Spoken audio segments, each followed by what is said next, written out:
Tonight, as you dim the lights, snuggle under a warm blanket, and sip a hot cup of tea, let the whispers from the past transport you back to 16th century England, a time of relentless storms.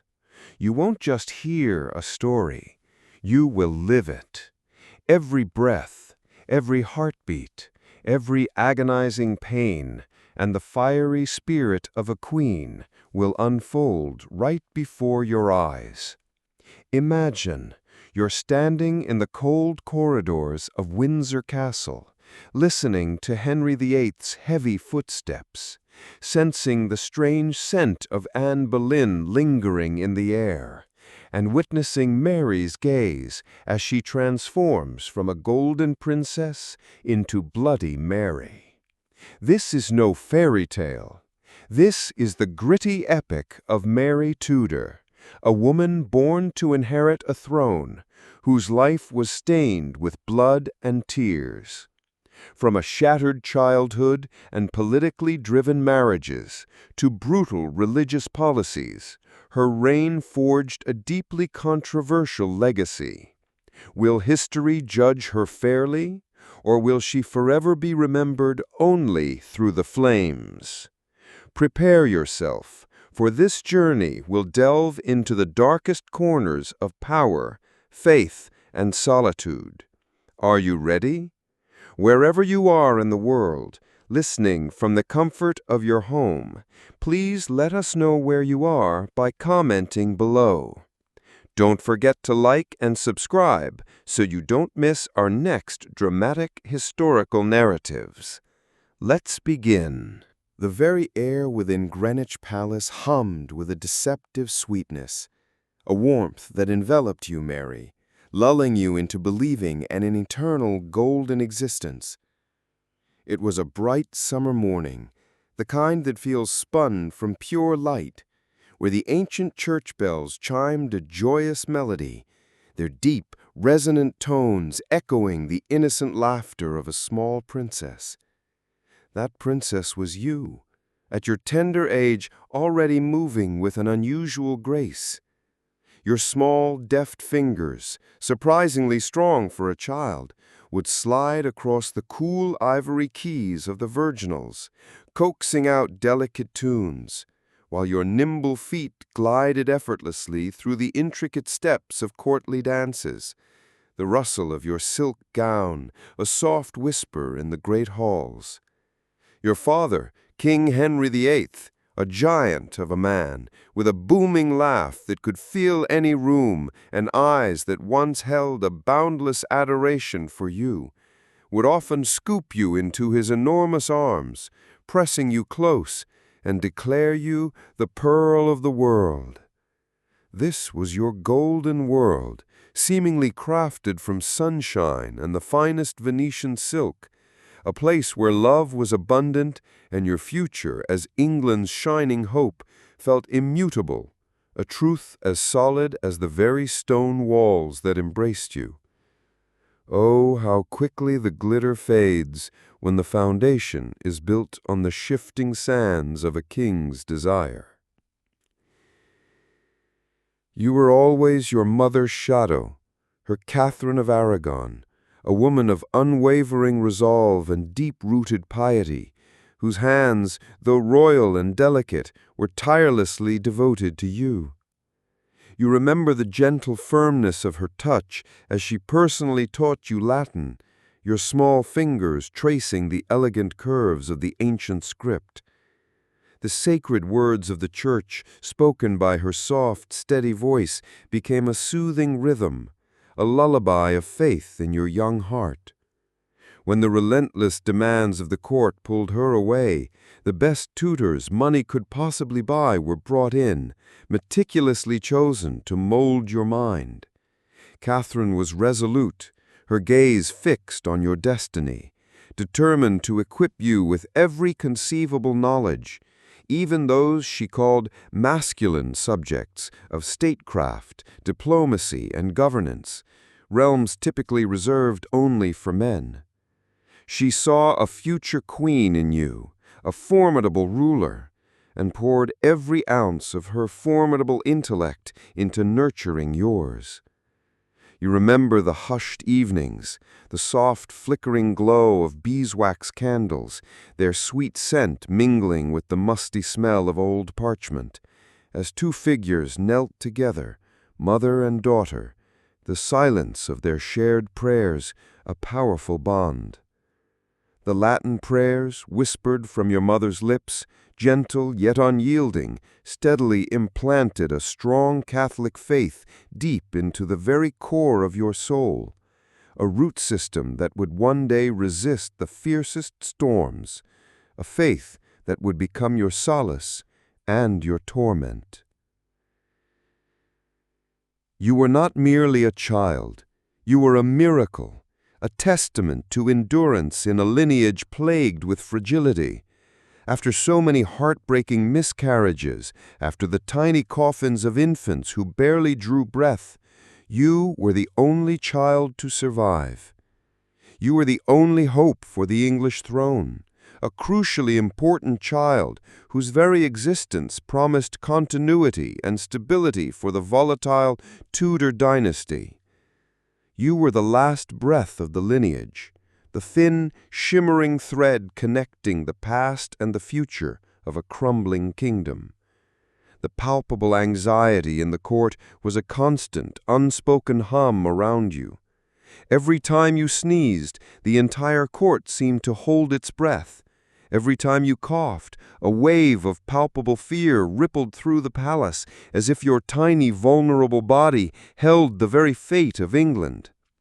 You did not just live for yourself, you lived for England, a burden you carried even before you truly grasped its colossal meaning. The echoes of your parents' desperate, tear-filled eyes witnessing the departure of a yet another precious life haunted the quiet corners of your existence, a constant reminder of your unique and terrifying importance. Your life, it seemed, was mapped out for you before your small feet could even touch the ground. At a mere 2 years old, you were promised in marriage to the son of the French king, a cold, calculated move in the ruthless chess game of European power. This was just the beginning. A series of betrothals followed, each formal ceremony, each hushed negotiation, tying your destiny to a different kingdom, a different alliance. Did you truly understand the gravity of these arrangements then? Perhaps only the strange sense of unfamiliar hands bowing to you, the rustle of stiff formal robes, the solemn faces of men who spoke of your future as if you were a precious commodity. You were a living treaty, a diplomatic tool, your future laid out on the negotiating table, signed and sealed by men who saw you as a means to an end. You were like a delicate bird with a golden chain attached to its leg. Even if you flitted and sang within your golden cage, breathtakingly splendid, your ultimate fate had already been decided, your freedom to choose your own path utterly denied. Your blood sang with the legacy of 2 mighty houses, a symphony of power and ancient lineage. You spoke both Spanish and English, a living bridge between 2 worlds, your tongue dancing with the rich, rolling rhythms of your mother's vibrant homeland. You were fiercely proud of your mother's Spanish royal blood, a heritage that connected you to a truly formidable family, the Habsburgs, whose empire stretched across Europe and the New World, a dominion unparalleled in its vastness. Your mother would tell you tales, her voice imbued with a quiet fire, of the epic battles of Granada, of the glorious conquests of Castile, of Isabella and Ferdinand, your grandparents, who had forged a unified Spain from disparate kingdoms. That blood flowed through your veins, carrying the very breath of mighty empires, the proud echoes of great conquests. It was like a surging river, both the boundless source of life and the immense, almost crushing weight of a glorious, undeniable legacy. When you were 9 years old, you were sent to Ludlow Castle, a stark, formidable fortress steeped in the ancient, often bloody history of Welsh princes, far from the glittering opulence of London's royal courts. The very air in Ludlow tasted of damp stone and ancient secrets, its cold, echoing corridors smelling faintly of mold and forgotten ambitions.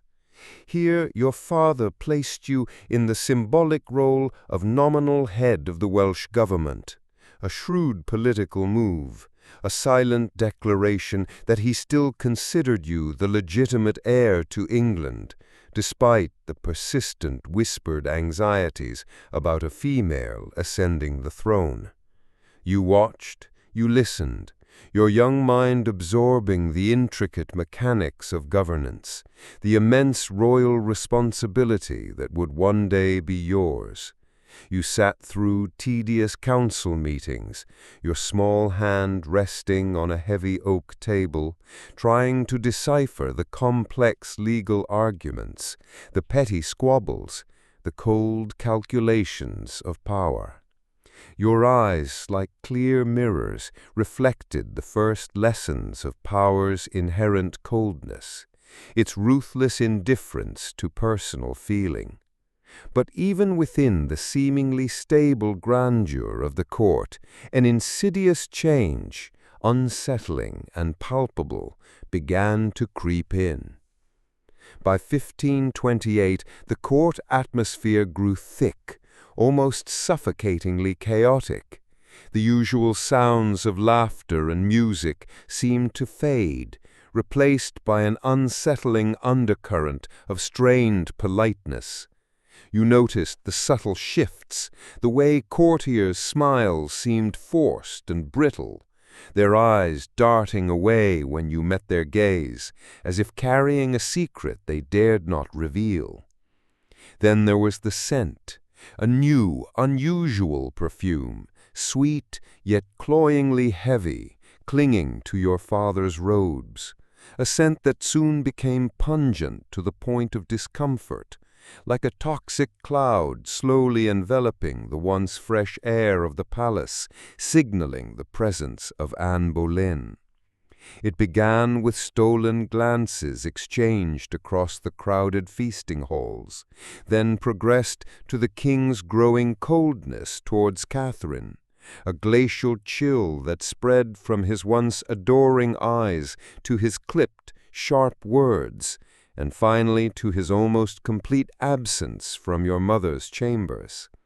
You watched your mother, your formidable queen, wasting away day by day, her regal posture slowly slumping, her once bright eyes dimming with desperate sadness. Every night you would lie awake, listening to your mother's muffled sobs, the sound tearing at you like the cracking of your own soul, a terrible symphony of impending doom. Then came the bolt from the blue, a declaration delivered with the force of a physical blow. Your father, the king, the very rock of your world, unleashed his decision to divorce Catherine. The news did not merely hit your ears, it felt as if a lightning bolt had torn through the very sky above you, shattering every last illusion of eternity, every semblance of peace. The earth seemed to spin beneath your feet, and something deep within your chest shattered like crystal hitting stone, leaving a jagged, gaping wound. The air grew thick, unbreathable, choking you with its sudden weight of despair. Do you remember the chaos? The horrifying whispers that ceased only to turn into judging gazes. The pitying looks from some, the gleeful, triumphant glares from others, all directed at you, the discarded princess. The whispers behind your back, which had once been mere gossip, had now erupted into the harsh, undeniable roar of destiny, proclaiming your world irrevocably broken. From that devastating moment, you were no longer the beloved princess. You were a victim, stripped bare. The golden cage that had once defined your privileged birth now not only shattered, but visibly transformed into a cruel, invisible prison. Each opulent bar, once shimmering with wealth, now became a heavy burden, a humiliation you had to endure, while each polished brick of the palace walls felt like a dried tear, a monument to your profound sorrow. You were ripped from your mother's side, forced into simpler clothes, pushed into the shadows, a stark contrast to the brilliant light you had once commanded. A part of you, the innocent, trusting part, died and went numb in those dark days. But another, far tougher part began to kindle a fire, a deep, smoldering inferno within your very being. It was a fire of unwavering resolve, yes, but also a growing, potent fire of vengeance, waiting for its moment to consume those who had dared to cast you down. And so, as the court reeled and the kingdom held its breath, a secret, buried deep under the sands of time, began to stir, its murmurs growing, no longer a faint whisper, but the resounding roar of destiny. This, you understood even then, was not the end. This was merely the beginning of a relentless journey through fire and tears, a path where every step you took would leave an indelible trace of agonizing pain, and every single decision you made would ultimately shape a harsh, unforgettable legacy. Will you, Princess Mary, survive this brutal forging, or will you be utterly consumed by the very flames you are destined to ignite? The world you knew, Mary, shattered into a million sharp fragments, not with a roar, but with a chilling, whispered decree. The formal words, read aloud by a somber clerk, plunged a dagger into your heart. You were no longer Princess Mary, daughter of a queen. You were now the Lady Mary, stripped of every royal title, branded with the searing mark of illegitimacy. It felt like a brutal punch to the stomach, stealing your breath, leaving you gasping in the opulent chambers that suddenly felt like a tomb. The golden world you had inhabited just moments before dissolved into thin air, replaced by an icy void.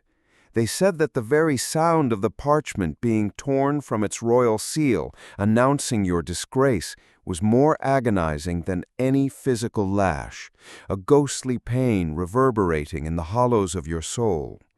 This was not merely a change in status, it was the complete annihilation of your identity, an irreparable cut that tore your very being apart.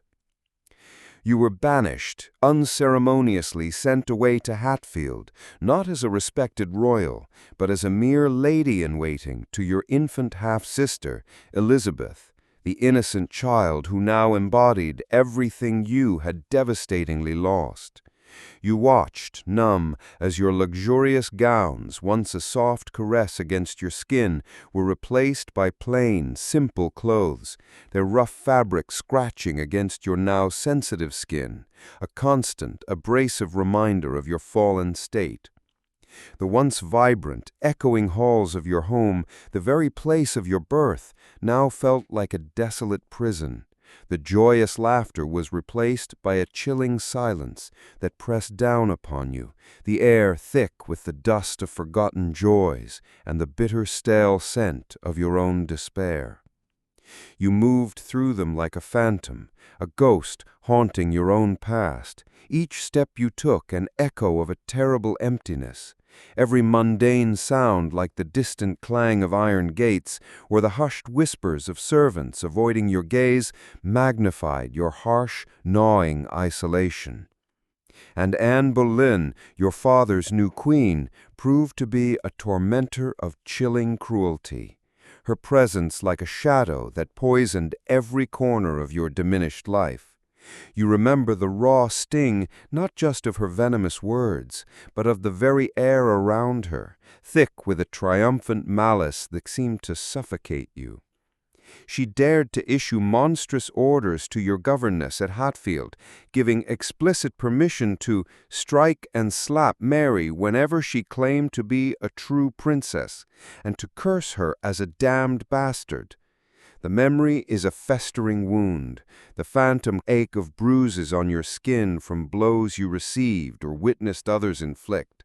The caustic burn of those bitter, searing words seeping deep into your mind, relentlessly drilling into your consciousness, planting the insidious, toxic seeds of a profound hatred that one day, you knew, would blossom into a terrible harvest of retribution. The deepest, most agonizing wound, however, was the deliberate, brutal separation from your beloved mother. Henry, your father, enforced this separation with a ruthless, unfeeling hand, forbidding you from ever seeing her again. For 5 years you lived in a state of perpetual longing, a desperate physical ache for the gentle touch of her hand, the comforting sound of her voice, a hunger that gnawed at your insides. There was only one fleeting moment, a single heart-breaking glimpse when you were allowed to see her from afar. You remember the suffocating lump that formed in your throat, the hot, silent tears streaming uncontrollably down your face, blurring your vision as you watched her, a distant, fragile figure, so agonizingly close, yet impossibly far. You could not rush to her, could not hold her, could not offer solace. This unbearable longing, this searing scar etched deep into your soul became a living testament to the cruel deprivation of your most fundamental bond, a permanent wound that would never fully heal, even as the sands of time slowly buried other sorrows. The relentless emotional agony, a constant dull throb behind your eyes, coupled with the soul-crushing isolation, began to gnaw at your very physical being, consuming you from within. Your once robust health, a precious gift from your strong Spanish lineage, slowly deteriorated under the immense, unyielding strain. Recurrent fevers would seize you, turning your body into a battleground, one moment burning with a hellfire that threatened to consume you, the next chilling you to the bone until your teeth chattered uncontrollably. Each episode left you weak, disoriented, your head reeling in a hazy fog of pain, refusing you even the solace of oblivion. The nights became a torture chamber of sleeplessness, your mind trapped in endless looping replays of past joys, now distant, mocking illusions, and present miseries, each thought a sharp splinter in your brain. Your body, once full and vibrant, became gaunt and frail, a stark silhouette against the cold, unfeeling stone walls of your solitary chambers.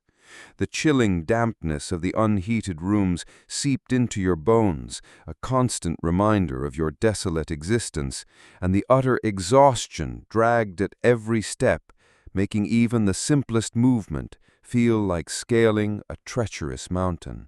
Beyond the relentless physical torment, a profound spiritual war raged within the very core of your being. Your father, King Henry VIII, demanded that you renounce your sacred vows and acknowledge him as the supreme head of the Church of England, a blasphemous, unthinkable concept to your devout Catholic soul. This wasn't just a political decree, it was a relentless, insidious spiritual torture, a direct, violent assault on the very foundation of your existence.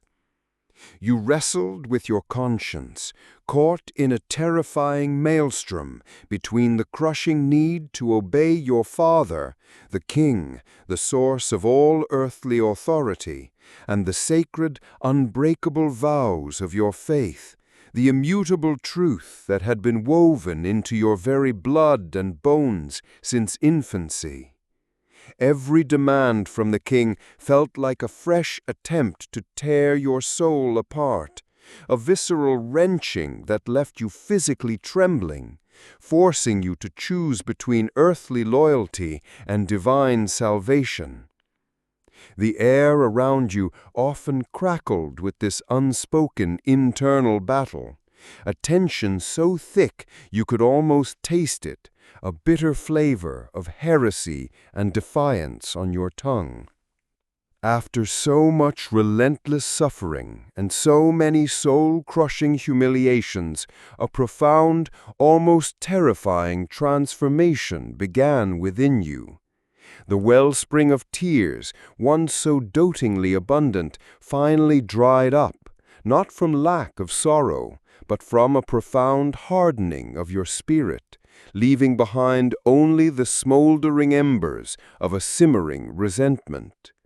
Your spirit, once tender and vulnerable, slowly became calloused, toughened, transformed by the scorching heat of injustice, no longer easily prone to weeping, no longer shattered by every blow.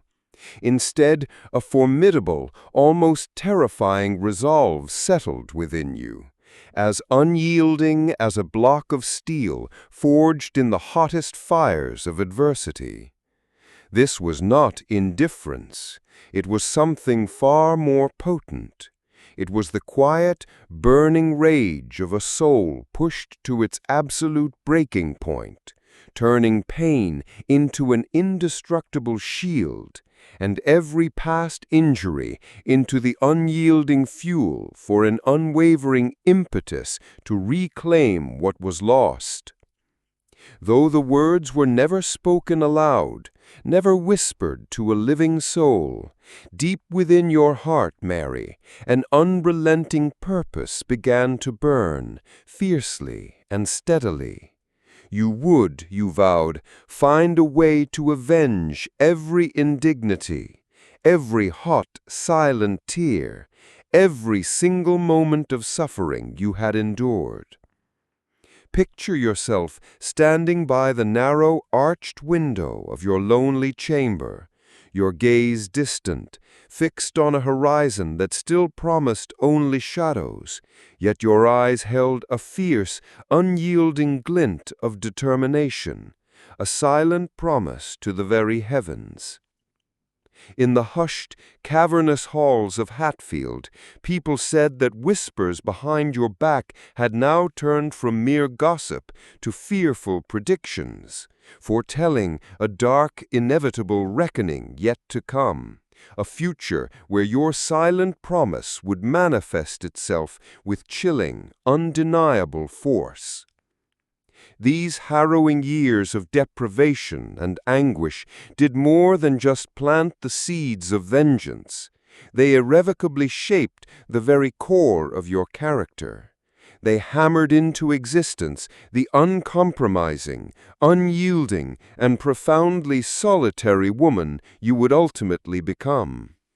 Your deep-seated skepticism, born from repeated betrayal, your absolute, unwavering faith in the old ways, the traditions of your mother and your ancestors, and your resolute, almost stubborn determination to pursue your own path, all of these defining traits were forged in the crucible of this brutal period.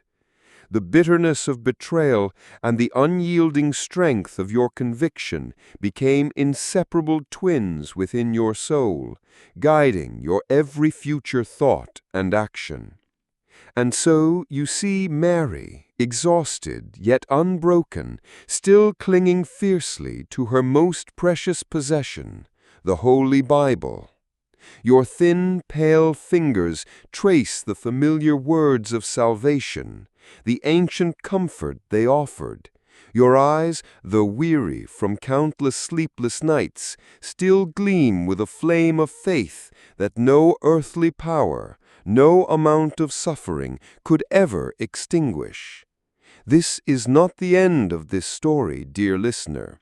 This is merely the forging of a queen, a woman who, though shattered and scarred, would rise again, driven by a divine mandate and a vengeful fire, ready to reclaim her birthright and rewrite the very history of England with her own bloody hand. The summons arrived like a death knell, a chilling whisper through the opulent silence of Hatfield. You, Mary, were dragged, not by physical chains, but by the relentless, invisible pull of your father's absolute will into the echoing chamber where King Henry VIII awaited. His eyes, once so full of paternal affection, now burned with a terrifying cold fury, a fire that threatened to consume anyone who dared defy him. He demanded, not asked, that you acknowledge him as the supreme head of the Church of England, stripping away centuries of papal authority with a mere stroke of his pen, dismantling a sacred order as if it were a child's toy. The air in the room was thick, suffocating with unspoken threats, each breath you took tasting of fear and desperation. This was not merely a royal decree. It was a profound assault on your very soul, a demand to sever the sacred thread of faith that had bound you since birth, a faith deeper than any earthly loyalty. Your heart hammered against your ribs, a frantic drum against the oppressive silence, as you faced the most tyrannical man you had ever known, your own father. The pressure was immense, a crushing physical weight pressing down on your shoulders, but your spirit, though battered by years of neglect and abuse, remained miraculously unbroken. They presented you with documents, elegant parchment filled with precise legalistic words designed to break you, to force your allegiance away from Rome and towards your father's newly declared Protestant Church.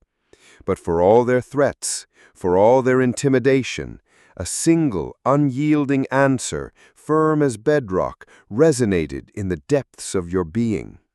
When they demanded your signature, demanded your consent, demanded that you betray centuries of tradition, you looked them dead in the eye. Your voice, though perhaps a whisper, carrying the resolute weight of ages. No. No. Absolutely no. The words hung in the air, a defiant, almost reckless challenge that brought the very room to a standstill. The silence that followed roared in your ears, a deafening echo of your own courageous dissent. Your throat felt raw, as if you had swallowed sand, your palms slick with cold sweat, yet deep beneath it all, a ferocious calm settled in your chest. These were moments of suffocating tension, where your very life, your freedom, your future hung precariously, suspended by the fragile yet unbreakable thread of your unwavering conviction. You would not yield. You could not. That faith was a burning ember, hardening your will with every denied breath.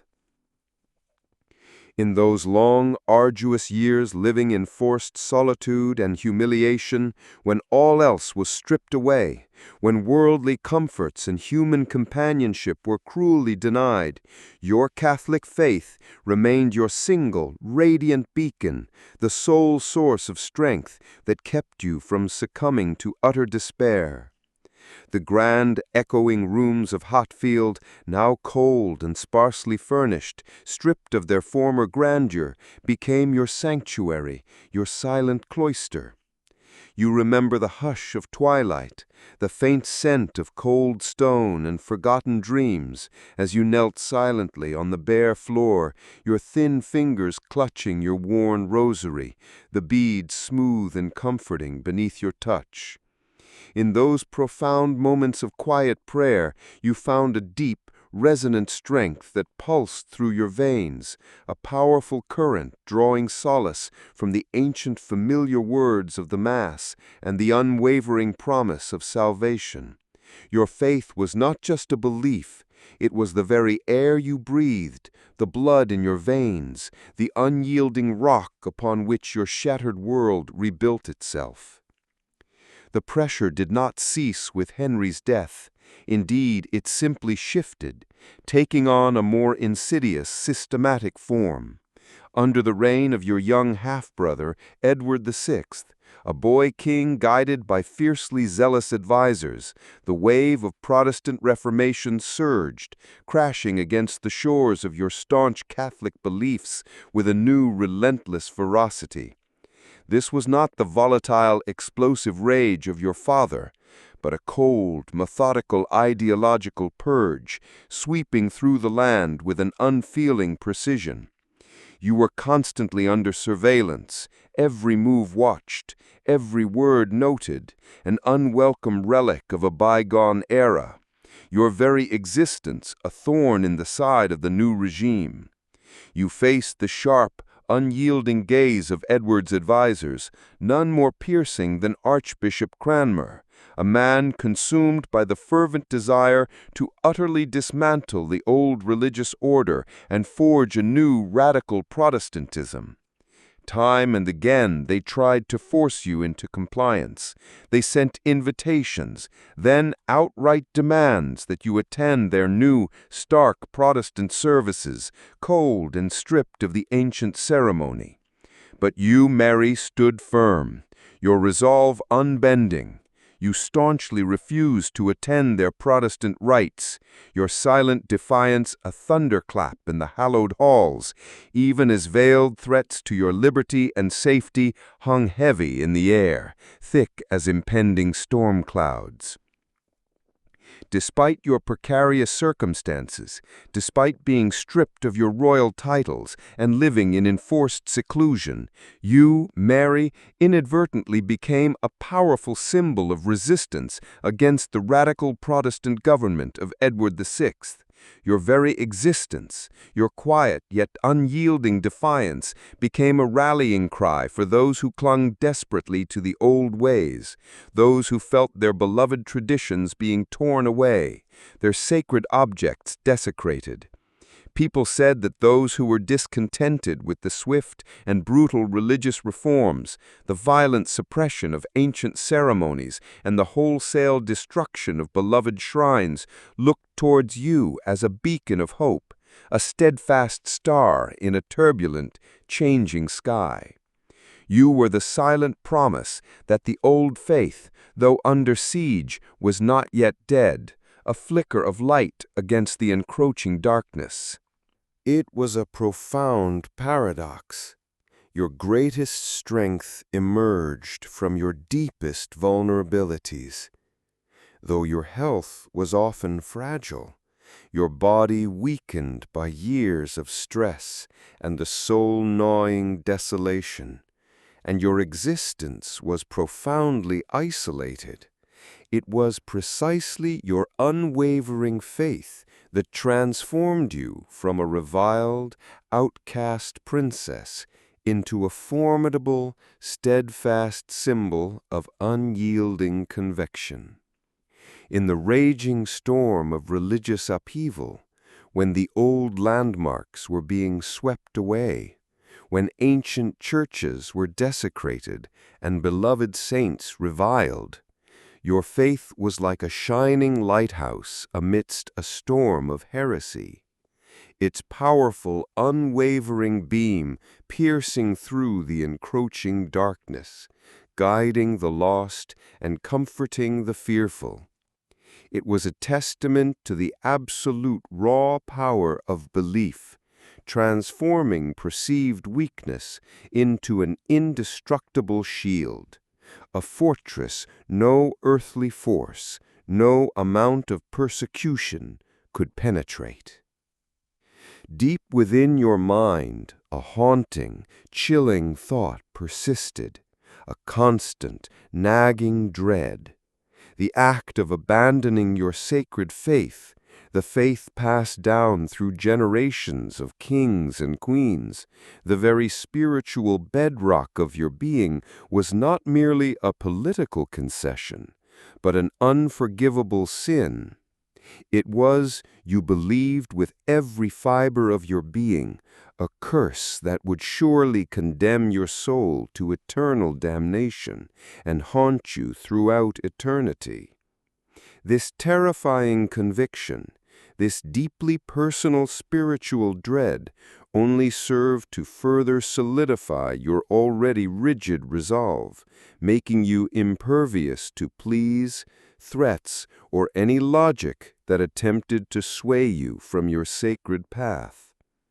The fear of God's eternal wrath was a far more potent motivator than any earthly punishment or promise. As the religious crisis reached its peak fever under Edward's reign, with loyal Catholics facing brutal persecution and fear becoming an unending companion, you, Mary, took a daring, clandestine step that could have cost you your life. You secretly summoned the imperial ambassador, a direct representative of your powerful Habsburg relatives, to your secluded residence, the very walls seeming to hold their breath in anticipation of what transpired within.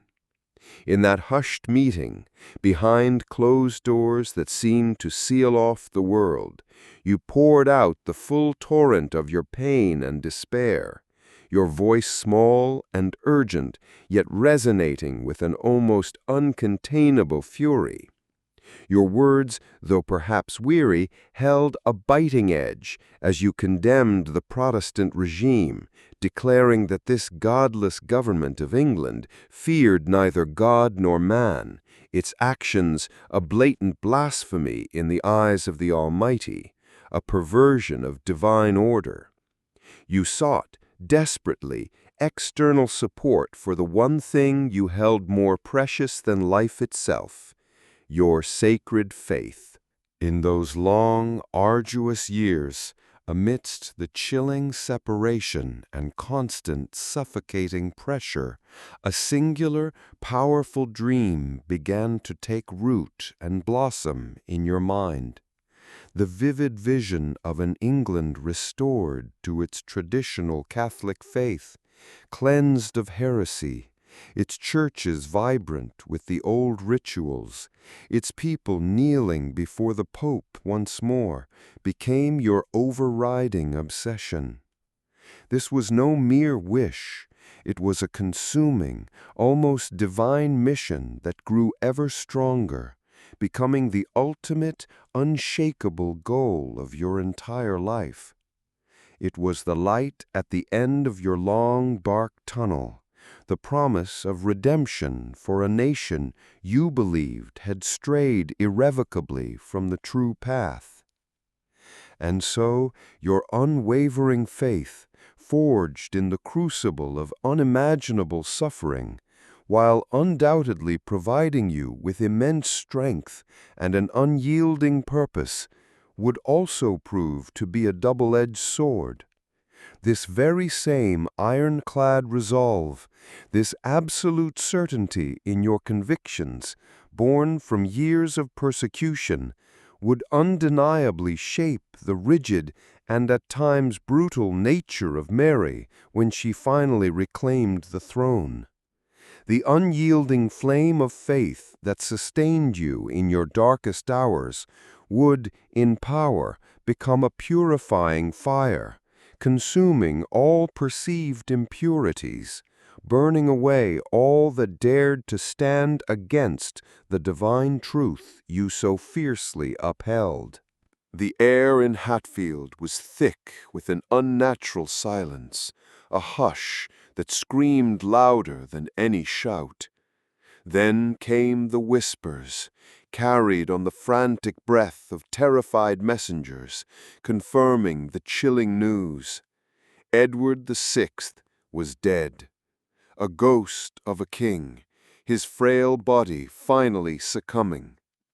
But before the nation could truly mourn, before the traditional cries of "Long live the Queen" for you, Mary, could even echo, a new, audacious sound ripped through the silence. The audacious tolling of church bells, not for you, the legitimate heir, but for a new, utterly unexpected name. Northumberland, the serpent who had poisoned the young king's last days, had acted with breathtaking speed and cunning, issuing a treasonous decree declaring Lady Jane Grey Queen of England. Your world, already scarred, now lurched violently. A dizzying betrayal that first left you stunned, then ignited a cold, furious resolve deep within your core.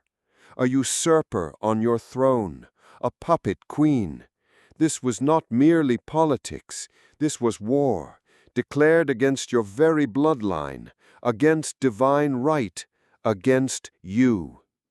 You were a hunted woman, Mary, the legitimate queen by birthright, suddenly a fugitive in your own land.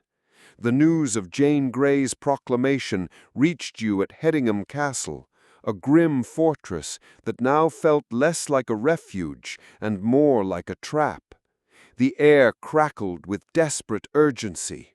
Your loyal, albeit terrified, advisers urged immediate flight, implored you to abandon this cursed isle and seek refuge, protection across the European continent. "Go, Your Grace, flee to the Emperor," they pleaded, their voices laced with raw fear. But as you stood before a vast, unfurled map of England, your hand, firm and unyielding, came to rest upon the region of East Anglia. A fierce, unwavering fire, tempered by years of humiliation and forged in the crucible of unwavering faith, burned in your eyes. This was the moment of reckoning. The only path forward, the only way to reclaim what was yours, was to fight. Here, in this heartland of Catholic loyalty, your destiny would begin. Your journey began in the deepest shadows, a perilous odyssey with a small yet fiercely loyal retinue. The night became your constant companion, cloaking your desperate flight, and the winding, treacherous road became a map of life and death. Each turn a potential ambush, each rustle in the dark a possible threat. You moved stealthily through the hushed countryside, seeking out the enclaves of unyielding Catholic loyalty, the quiet corners where the old faith still burned bright. The faint, flickering light of torches cast dancing shadows on the wary faces of those you encountered, their eyes shifting from suspicion to dawning recognition, then to a sudden, breathtaking hope. "The true princess," they whispered, their voices filled with awe and a quiet desperation as they recognized you, the daughter of Catherine of Aragon, the one they believed was England's rightful queen. And then the impossible began to unfold, a groundswell of popular support that defied all political logic. News of your defiance, your claim, spread like wildfire, carried by every whisper of wind, every hurried messenger. The common people, the very backbone of England, rose in astonishing numbers.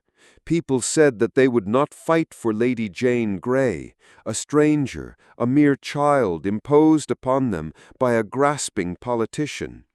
They hungered fiercely and openly for the restoration of the old faith, for the comforting rituals that had defined their lives for centuries. They yearned for the legitimate succession, for stability, for justice. And so, from the fields of golden wheat, from the bustling anonymity of small towns and humble villages, they came. Farmers, still smelling of fresh earth, artisans, their hands calloused from their trades, carrying not weapons of war, but the tools of their daily lives, staves, pitchforks, even kitchen knives, all transformed into an impromptu, devoted army. Their joyous cries of "God save Queen Mary" swelled into a thunderous chorus, echoing across the land, a defiant roar against the usurper. As the common people rallied, a seismic shift began to rumble through the ranks of the nobility. The initial calculated support for Lady Jane Grey, built on coercion and empty promises, began to crumble, like a wall constructed on shifting sand. Nobles who had previously sworn allegiance to Jane, men driven by the cold calculus of political survival, watched in growing alarm as your popular support swelled into an unstoppable tide. They saw the strength of your legitimate claim, the undeniable power of your heritage, resonating deeply with the masses, a force no mere political maneuvering could withstand. Secret letters were exchanged, frantic, hushed meetings held in the dead of night, and then came the swift, decisive turning of coats. Entire regions, once outwardly loyal to Jane, began to declare for you. Norfolk, Suffolk, and countless other powerful landholders and their regions, one by one, pivoted their allegiance, swearing fealty to Queen Mary. The empty promises of the usurper's court withered before the undeniable force of your rising star. This was no traditional war of steel and blood. It was a profound psychological battle, and you, Mary, waged it with an almost divine strategic genius. From your makeshift headquarters, you issued powerful proclamations, documents that were not just words, but weapons. Each decree affirmed your unassailable claim to the throne, each line a solemn promise to restore the ancient religious order that had been so cruelly torn asunder. These were words sharp as swords, cutting through the insidious web of lies and false claims woven by your opponents, creating deep, unrecoverable divisions within their ranks. Your unwavering resolve, your clear moral stance, stood in stark contrast to the indecisiveness and the inherently weak, forced position of Lady Jane Grey, a puppet queen utterly overwhelmed by a crown she never truly desired. The support for Lady Jane Grey, brittle and artificial from the start, began to dissolve with terrifying speed, like a phantom in the morning mist. Northumberland, the architect of this disastrous coup, watched in horror as his carefully constructed power base evaporated. He found himself utterly isolated, a lone conspirator, even within the very walls of London, the city he had hoped to control. The tragedy of Lady Jane Grey, a young girl thrust onto a throne she neither sought nor deserved, became achingly clear. She, too, began to grasp the inevitable bitter collapse of her 9-day reign, a reign built on sand, utterly devoid of any true, heartfelt support.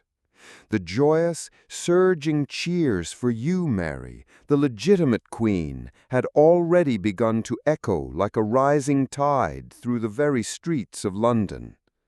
And then came the extraordinary, almost miraculous culmination, Northumberland's utter and complete defeat, achieved without a single major battle, a virtually bloodless victory unprecedented in English history. The news arrived that Northumberland had been captured, his grand scheme brought crashing down by the sheer, undeniable will of the people and the divine right you represented. The spectacle of his public humiliation, his desperate, pathetic plea for forgiveness as he knelt before the surging crowd, acknowledging you, Queen Mary, as England's rightful sovereign, was a sight that burned itself into the nation's collective memory. An empire, or at least a powerful, treacherous regime, had collapsed not from a single drop of blood, but by the sheer overwhelming weight of truth and unyielding will. The day of your triumph, Mary, was a symphony of raw, surging emotion. You rode into London not as a dethroned princess, but as the rightful queen, to the thunderous, ecstatic cheers of a populace that had once witnessed your humiliation. This was a complete, breathtaking juxtaposition. From the shadows of ignominious disgrace, you stepped into the blinding light of triumph, bathed in the adoration of a liberated people. You rode on horseback, your posture regal despite the years of suffering, your attire perhaps simple, but your eyes gleamed with a resolute, unyielding fire. The joyful clang of church bells pealed throughout the city, a joyous anthem of your return, as vibrant flowers were showered upon you from every window, and the streets vibrated with the joyful tears of citizens who had feared their nation lost. The thunderous cries of "Long live Queen Mary!" echoed through every winding street, a song of hope and fervent loyalty. Finally, you stood at the threshold, your footsteps heavy yet resolute, as you entered the hallowed halls of the Tower of London, or the ancient chambers of Westminster Palace. The crown, the sacred symbol of England, was now undeniably yours. But this was not merely the restoration of a throne. It was the quiet, profound fulfillment of a silent promise, a sacred vow of religious and personal retribution. Your eyes, honed by years of suffering, perhaps rested for a moment on a long-neglected Catholic symbol, or perhaps lingered on a dark corner of the palace that recalled the bitter memories of your past torment.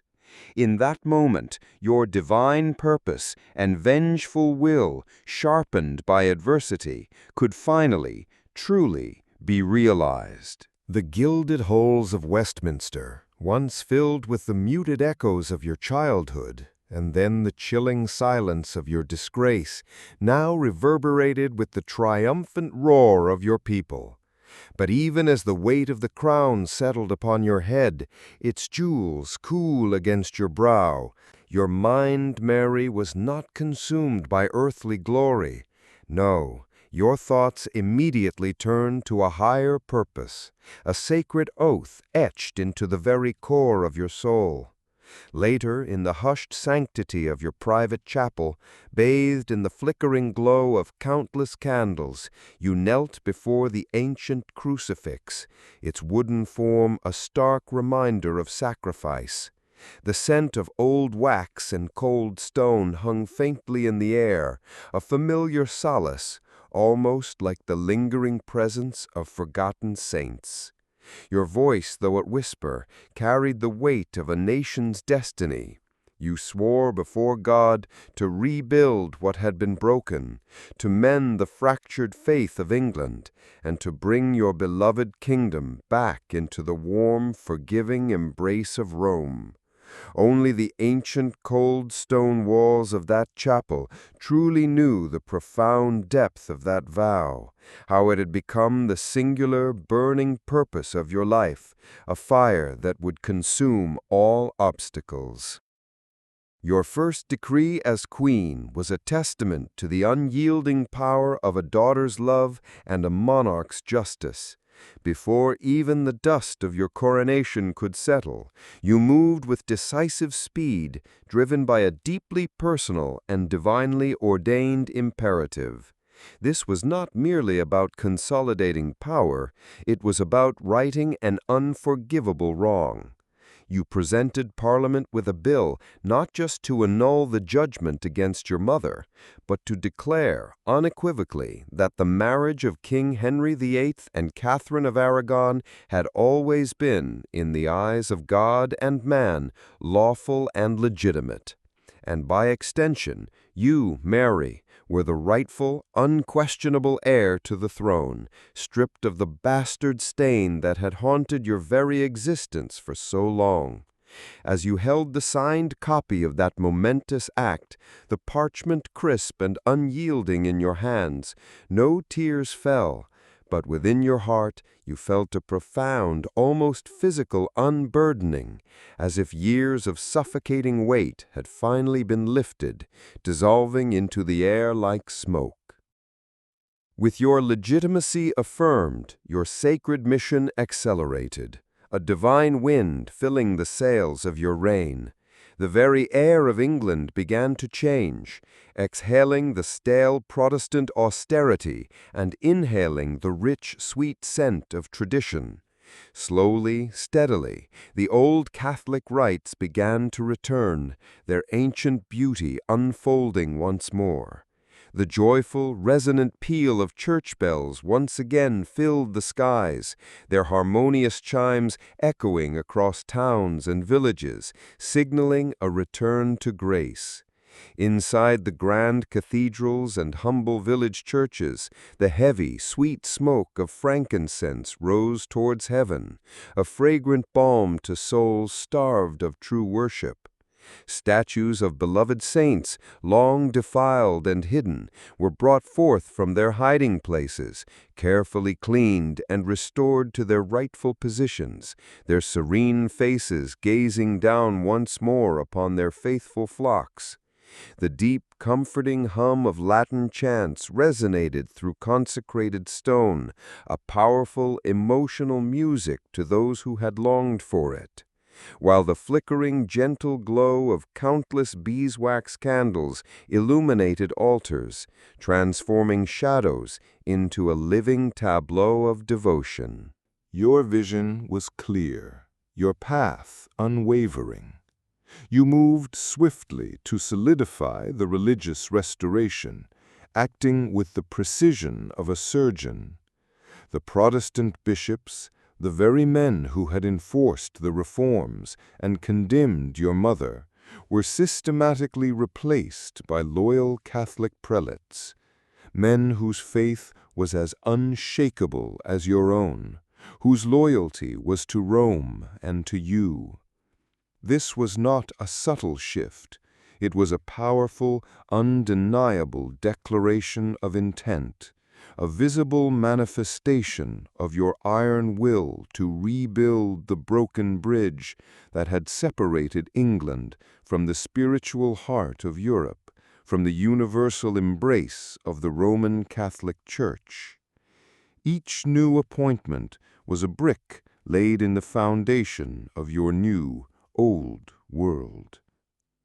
The chasm that Henry VIII had so violently created nearly 2 decades prior, cutting England off from the spiritual authority of the Pope, was now to be deliberately, painstakingly mended.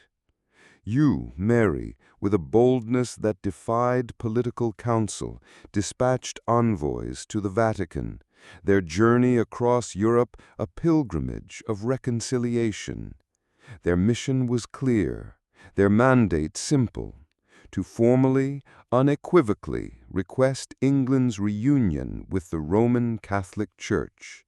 It was an act of profound courage and deep faith, a direct challenge to the very foundation of your father's legacy, a public repudiation of the schism that had torn your family and your kingdom apart.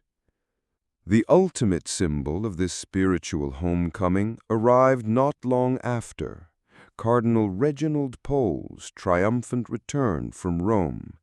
A man of immense intellect and unwavering piety, Pole had been banished by your father for his steadfast loyalty to the Pope. Now he returned not as a refugee, but as the papal legate, the direct representative of the Pope himself, and as one of your closest, most trusted confidants. His arrival was a moment of profound, almost unbearable emotion, a living embodiment of the reconnection with Rome, a testament to your unyielding dedication. His presence, his very being, was a balm to your weary soul, and a powerful, visible sign to all of England that the old order was indeed returning. Before a hushed and expectant Parliament, Mary, you delivered a speech not of political maneuvering, but of impassioned conviction. Your voice, though often soft in private, now resonated with the strength of divine purpose, echoing through the venerable hall. You laid bare your vision for a pure, untainted Catholic England, arguing with a fierce eloquence that this was the only true path for the nation to find lasting peace and to once again bask in the bountiful grace of God. You spoke of England's spiritual sickness, of the years of heresy and division, and how only through reunion with Rome could the nation's soul be healed. Too long, your voice resonated with divine purpose, have we, lost sheep, strayed from the true fold. Let us now, by God's grace, mend what has been broken, and bring this sacred land back into the universal embrace of Mother Church. Your words were not mere rhetoric, they were a profound expression of your deepest beliefs, a plea from the heart of a queen convinced of her righteous mission.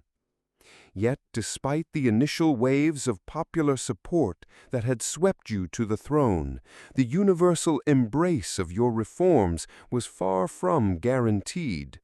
While many celebrated the return of the old faith, there was an undercurrent of simmering discontent, a subtle resistance that you could almost feel in the air, like static before a storm. Whispers behind your back spoke of uneasy Protestants, forced to practice their beliefs in secret, their homes becoming clandestine chapels, their prayers uttered in hushed tones. There were powerful nobles, too, who harbored deep-seated anxieties, fearing the loss of the vast wealth and lands they had acquired from the dissolved monasteries under your father's reign. Their loyalty, you knew, was a fragile thing, balanced on the scales of personal profit and political expediency.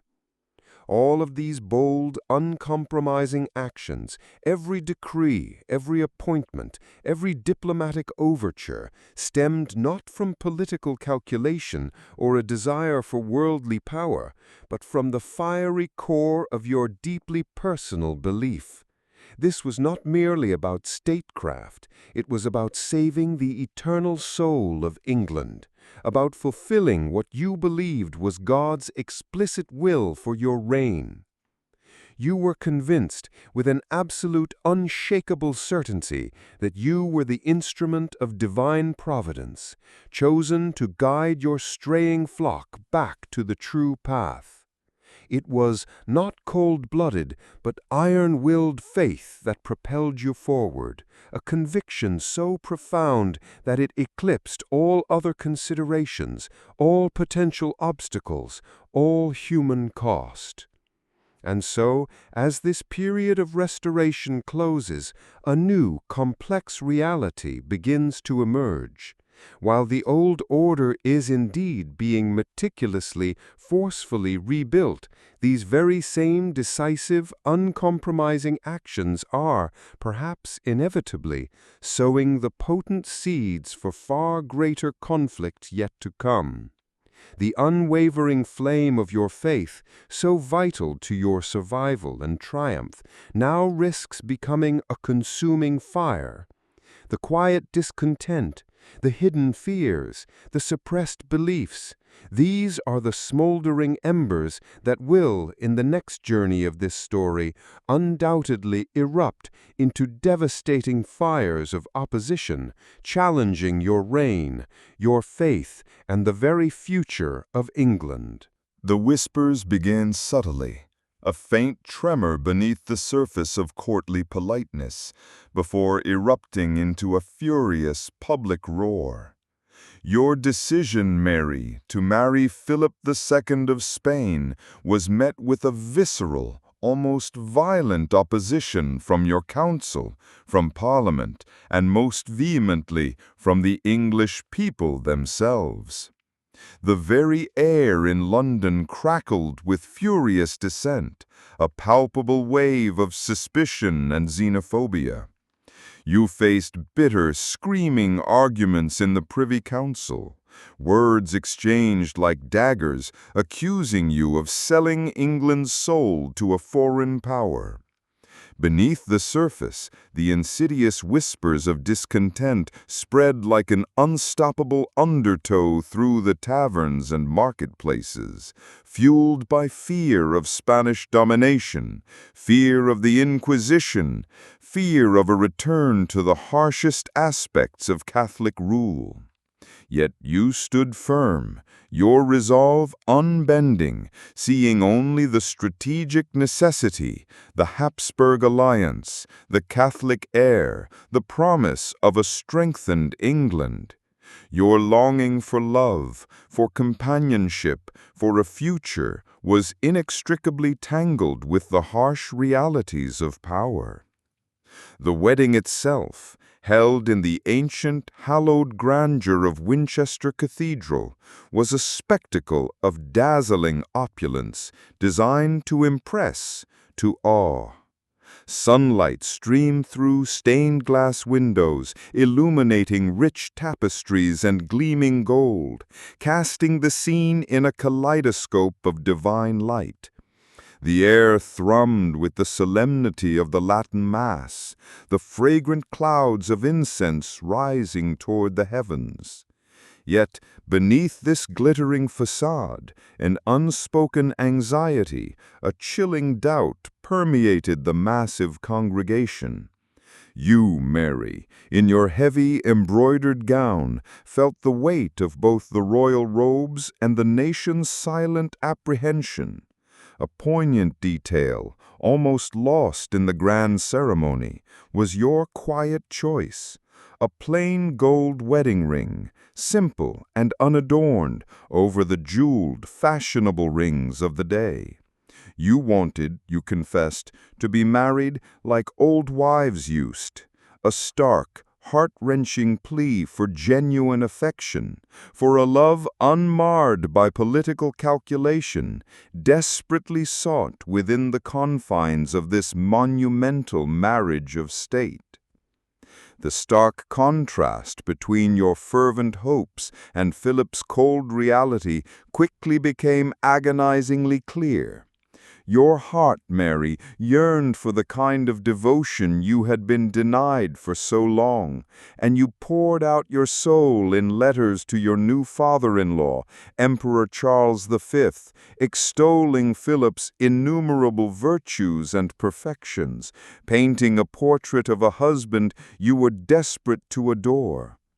Your love for him was almost passionate, a searing, hopeful flame that burned brightly in your lonely life.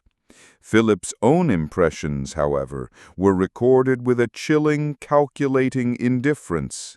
His Spanish courtiers observed you with a detached, critical eye.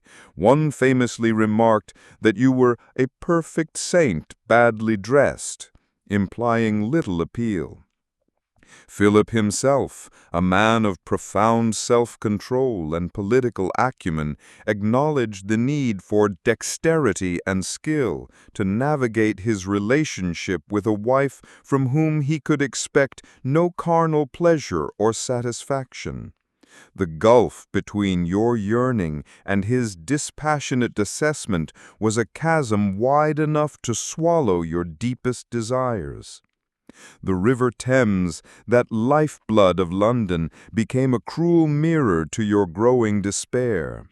Philip's state duties, his vast, sprawling Spanish empire, called him away, first for a visit, then for extended, increasingly frequent absences. Each time, you stood by the window, Mary, watching his magnificent ship, its sails billowing like the last breath of your fading happiness, disappear down the winding river. You would stand there for hours, a lonely sentinel, your eyes fixed on the horizon, waiting, waiting in vain for a letter to arrive, for word of his return, for any sign that you were more than a political convenience. The vast, echoing silence of your palaces became a cruel companion, amplifying the emptiness in your heart, the gnawing ache of his calculated neglect. Then came the desperate, agonizing hope, a cruel mirage in your personal desert, the phantom pregnancy. Your deepest desire, your most fervent prayer was for a child, a Catholic heir who would secure the Tudor line, solidify the restoration of the faith, and provide an undisputed successor. You believed with every fiber of your being that you were pregnant. Your body, perhaps tricking you with the cruelest of deceptions, mirrored the signs. You summoned your ladies-in-waiting, consulted with physicians, even began to prepare a nursery. Wet nurses were hired, their ample bosoms ready. Skilled embroiderers were commissioned, their needles weaving intricate patterns onto tiny baby clothes, all in joyful anticipation of the Catholic prince or princess who would cement your legacy. As the weeks turned into months, a chilling dread began to creep in, slowly at first, then with an accelerating, sickly certainty. May passed with no baby, then June. The initial whispers of joy morphed into frantic, then mocking rumors. Skepticism, sharp and biting, grew with each passing day. Your court, initially celebrating, now exchanged furtive glances, their whispers turning to unconcealed doubt. You, Mary, clung desperately to the prophecies that had foretold a son, clinging to hope even as every physical sign, every medical opinion, every logical expectation screamed otherwise. But the body, however much the spirit may command it, holds its own truths. And finally, the harsh, undeniable truth dawned upon you with the force of a physical blow. You were not pregnant. It was a profound, agonizing emptiness, a void where hope had so recently bloomed. The phantom pregnancy was not merely a personal tragedy. It was a devastating, public humiliation that tore at the very fabric of your queenship. The cruel whispers turned into open mockery, a venomous chorus of derision that echoed through London streets. The very people who had cheered your triumphant entry now openly speculated, whispered cruel jokes. Some even dared to suggest, with biting sarcasm, that the child was a monkey, or that your supposed pregnancy would end in wind, a crude, dismissive jest at your expense. You, Mary, felt the full, crushing weight of this public scorn, a deep, lacerating wound to your regal pride and your vulnerable heart. To be so exposed, so mocked in your deepest vulnerability was a torment almost beyond bearing. When Philip finally realized that you, Mary, were unlikely to bear a child, that the promise of an heir was probably barren, and that your health offered limited prospects for the future, his calculating indifference hardened into cold resolve. His purpose in England had been served, or rather, it was clear it would not be. He quickly, decisively departed. The scene played out once more by the River Thames, but this time you stood utterly alone, watching his ship recede into the distance, your heart breaking with a profound, desolate pain. The relentless Thames waters flowed on, indifferent and unceasing, like your happiness, slipping away from your grasp, never to return. His departure was a chilling confirmation of your fears, a stark reminder that you were a queen, yes, but also a woman deeply, tragically unloved. This crushing personal pain, this profound disappointment and public humiliation paradoxically served to harden your resolve. The internal fires that had forged your iron will now burned with an even fiercer intensity. Your inability to secure the succession, to provide England with a Catholic heir, seemed to you a failure of divine purpose, a sign that perhaps God intended a different path for salvation. And so your policies of Protestant persecution, already set in motion, intensified. Perhaps in your agonizing grief you saw the purification of England's soul, the purging of heresy, as the only remaining way to save your country, to bring it back into God's grace, even if your own body could not provide the desired legacy. This was not cold cruelty, but an unshakable faith forged to its peak by the very blade of your personal tragedy, making you unyielding, unflinching. And so this intense period closes with you, Mary, Queen of England, standing alone amidst the cold grandeur of your palace. Though your heart was a landscape of suffering and abandonment, your eyes, beneath the shadows of your heavy crown, still burned with an unyielding determination. The personal tragedies had not broken you. They had merely refined your resolve, setting the stage for the next journey of this story, a period marked by more drastic, more uncompromising actions, all in the desperate, relentless pursuit of protecting your sacred faith and the crown you believed God had truly chosen you to wear. The air itself seemed to grow heavy, thick with unspoken dread. Following the crushing personal betrayals and the phantom pregnancy that had withered your spirit, Mary, your resolve hardened to an almost impenetrable diamond. You were no longer just a queen seeking to restore her birthright. You were now a warrior for God, convinced that England, your beloved ailing nation, had been defiled by the insidious heresy of Protestantism under the reigns of your father, Henry VIII, and your young brother, Edward VI. This was not vengeance, not a political maneuver. This was, in your mind, a divine mission to cleanse the very soul of the kingdom, to wrench your people from the jaws of eternal damnation and drag them, if necessary, back to the path of true salvation. This conviction, honed by suffering, became the unforgiving compass guiding your every terrible step, stemming not from cold cruelty, but from an iron-willed, unshakable faith. You truly believed you were doing God's sacred work. Under your unyielding push, Mary, and through the zealous efforts of figures like Bishop Edmund Bonner of London, a man whose very name would soon become synonymous with brutality, earning him the chilling moniker Bloody Bonner, the ancient legal machinery of heresy prosecution was reactivated with terrifying efficiency. The ecclesiastical courts, once sleepy venues for minor disputes, transformed into stark tribunals of the soul.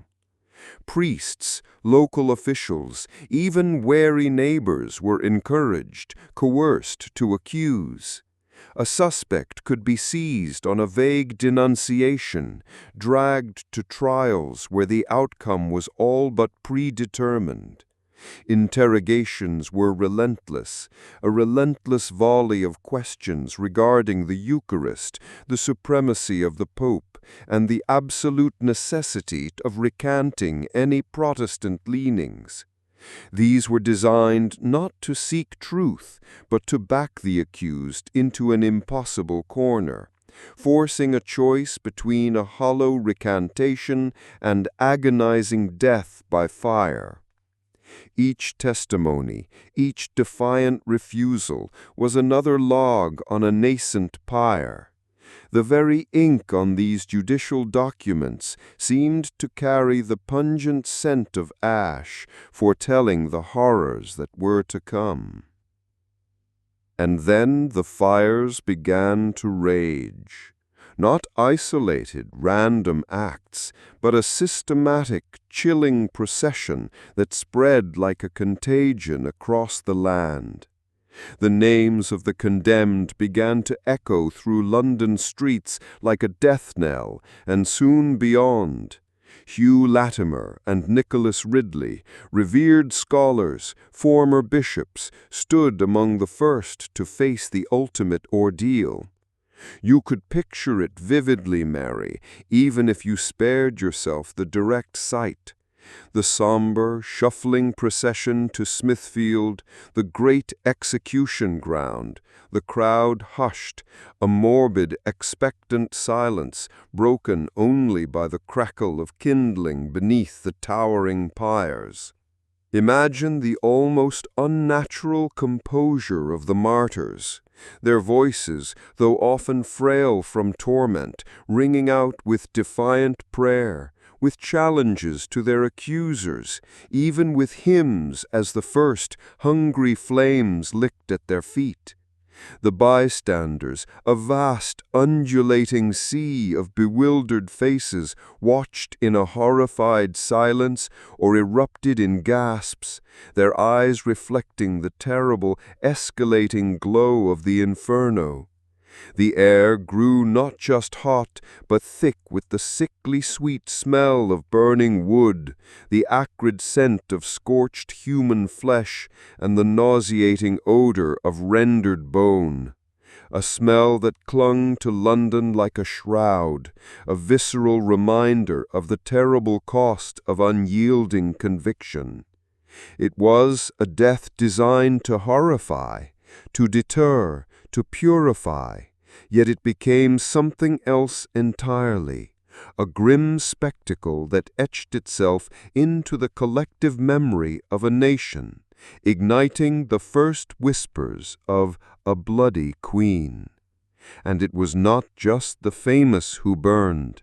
A wizened old farmer, clutching his well-worn Bible, was dragged to the stake for refusing to abandon his faith, his quiet prayers silenced by the inferno. A young defiant woman, barely past girlhood, whispered her last Protestant prayers into the hungry flames, her courage burning brighter than the faggots around her. The populace, far from uniformly supportive, exhibited a profound schism in their reactions to these terrifying acts.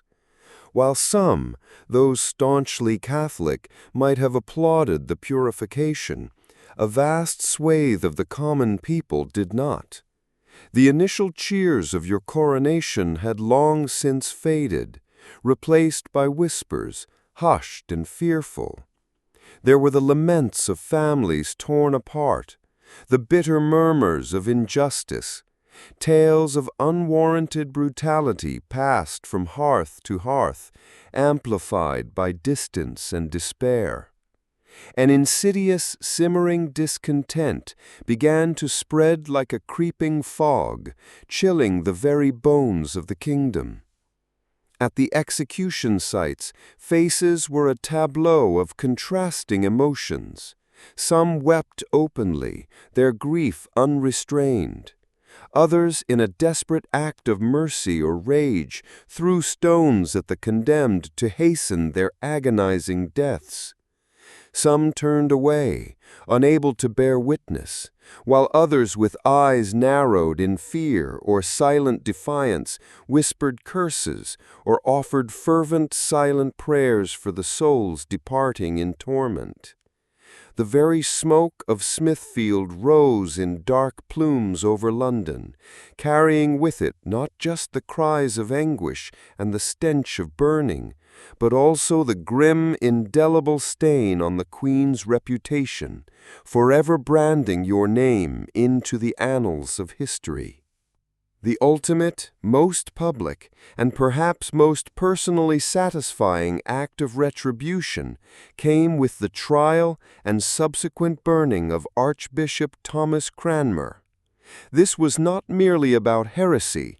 This was the man, Mary, whom you held directly responsible for the profound tragedy of your family, the architect of your parents' divorce, the one who had declared your own birth illegitimate. His fate became a complex, agonizing crucible where your deep, unshakable faith, your fervent belief in righteous justice merged inexorably with a powerful, burning undercurrent of personal vengeance. The air in the courtroom was thick with a tension that was almost unbearable, a silent battleground where past wounds dictated present cruelties, where the fate of a man was weighed against the perceived sins of a nation. The scene of Cranmer's end was one of profound, almost theatrical tragedy, a moment of raw human drama etched in fire. Forced to recant his Protestant beliefs, he had briefly signed an admission of error, only to famously reverse his recantation at the very last moment, publicly denouncing his retraction and reaffirming his true faith with a clarity that stunned his accusers. Even after this, your resolve to burn him remained unyielding, a testament to your unbending will. And then the defining, horrific image. As the flames began to consume him, Cranmer deliberately thrust the very hand that had signed the recantation into the fire first, holding it there, a searing, defiant offering, until it was charred and withered. It was a silent, agonizing testament to his ultimate defiance and repentance, a scene of stark, almost unbearable realism, a moment of profound, terrible beauty forged in the crucible of absolute conviction. Here lies the cruelest irony of your reign, Mary. In the chilling solitude of your private chambers, you wrestled with the immense burden of your divine task. Did you read the stark, dispassionate reports of each execution, the names and fates of the condemned? How did the cold facts affect you? Perhaps a sense of grim satisfaction, of duty fulfilled, washed over you. Did you have sleepless nights, haunted by the distant glow of the fires, or did your unwavering conviction shield you from doubt? Perhaps not. For you, these were not mere acts of cruelty, but necessary amputations of a spreading cancer on England's spiritual body. You genuinely believed, with every fiber of your being, that you were acting righteously, that you were serving God's divine will, meticulously purifying your nation for its ultimate salvation. For you, heresy was not merely a theological disagreement, but a dangerous infection that could provoke divine wrath upon the entire kingdom. Its eradication, however brutal, was an act of profound, if harsh, love for your people. Yet, these very actions, fueled by such profound faith, ironically ignited a fierce, enduring hatred that would forever define your place in history. The name Bloody Mary became an inescapable, indelible part of your legacy, a chilling counterpoint to your unwavering devotion. It is the grim irony of a woman driven by a blinding, unshakable faith, whose most fervent acts of piety paradoxically cemented her reputation as a monster. The more you exerted your will, the more you were isolated. Courtiers exchanged nervous glances in your presence, and the once cheering crowds now greeted your appearances with an unnerving, almost palpable silence, a chilling echo of your growing solitude. And in a profound, tragic twist of fate, the very terror you unleashed to suppress Protestantism achieved the opposite effect. Far from extinguishing the flame of dissent, your relentless execution served only to galvanize the Protestant spirit, hardening their resolve, transforming ordinary men and women into revered martyrs. Each public burning, each agonizing death solidified their conviction, strengthened their numbers, and deeply embedded their faith into the consciousness of England. The fires meant to destroy became the crucibles of unwavering belief, fueling the spread of stories across England and continental Europe. Protestant exiles, seizing upon these horrific accounts, disseminated them widely, meticulously detailing the suffering, systematically undermining your image as a just ruler, and painting you as a bloodthirsty tyrant. Thus, it was during this harrowing period that the epithet Bloody Mary became irrevocably cemented in the popular imagination, etched into the collective memory of a nation, and solidified into the unshakable truth of historical record. It would remain an inseparable part of your legacy, a grim testament to the consequences of absolute conviction in an age of shifting beliefs, where the smell of blood and the stain of blood would forever cling to your reign. This brutal reality would inexorably lead to the next journey of this story, ushering in the final, tragic acts of your reign, marked by decline and the inevitable approach of death.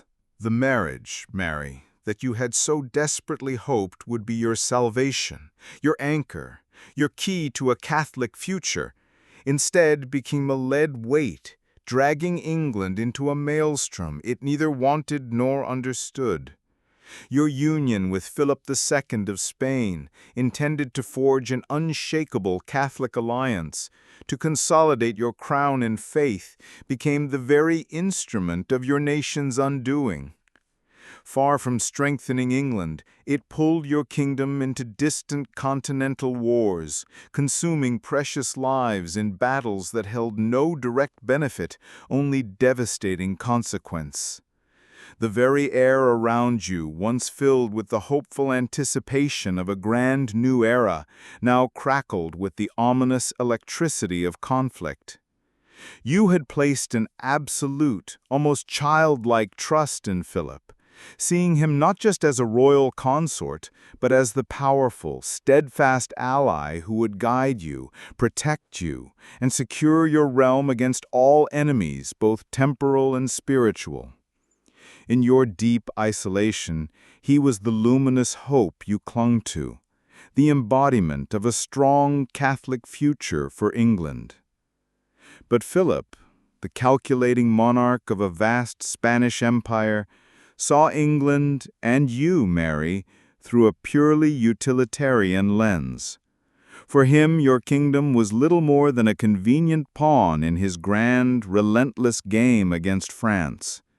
He had no genuine investment in England's domestic stability or the welfare of its people, only in its ability to contribute ships, men, and coin to his ceaseless continental wars. This fundamental, chilling disparity in purpose was a betrayal far deeper than any word could convey. You poured your heart, your loyalty, your dwindling treasury into his cause, while he offered little in return beyond a distant, cold indifference. He would famously refuse to send more troops or desperately needed finances when Calais faced its ultimate threat, a calculated abandonment that spoke volumes of his true priorities, leaving you feeling utterly exposed and alone. Before the first shots were even fired, the English populace had already begun to grumble, their patience worn thin by years of upheaval. The indifference bordering on open discontent that had simmered through the religious persecutions now bubbled to the surface. The Crown's demands for funds to finance Philip's foreign wars meant new, burdensome taxes levied on an already impoverished population. Forced conscription tore men from their farms and workshops, sending them to fight on distant, muddy battlefields for causes they neither understood nor cared for. The taverns of London and the village greens across the countryside buzzed with bitter complaints and biting sarcasm. "Another shilling for the Spanish king's fight," some muttered. Others whispered darkly of a queen more devoted to her husband's ambitions than to her own people's survival. The resentment festered, a slow-burning fire beneath the surface of loyalty. And the military might you offered Philip was, in grim truth, a shadow of England's former glory. Decades of internal strife and a chaotic succession of monarchs had left the English army severely weakened, desperately under-equipped, and woefully unprepared for serious engagement on the European mainland. Their weapons were often outdated, their training inadequate, their fighting experience minimal compared to the seasoned veterans of France and Spain. Logistical problems plagued every attempt to mobilize forces, from a chronic lack of supplies to an inability to transport troops efficiently. The kingdom's finances were utterly depleted, not just from the costs of your fervent Catholic restoration efforts, but also from the inherited debts of previous reigns. You presided over a treasury as barren as your own womb, leaving England a hollowed-out shell, incapable of sustaining a major conflict. Then, like a wolf pack descending upon a sleeping flock, the French struck.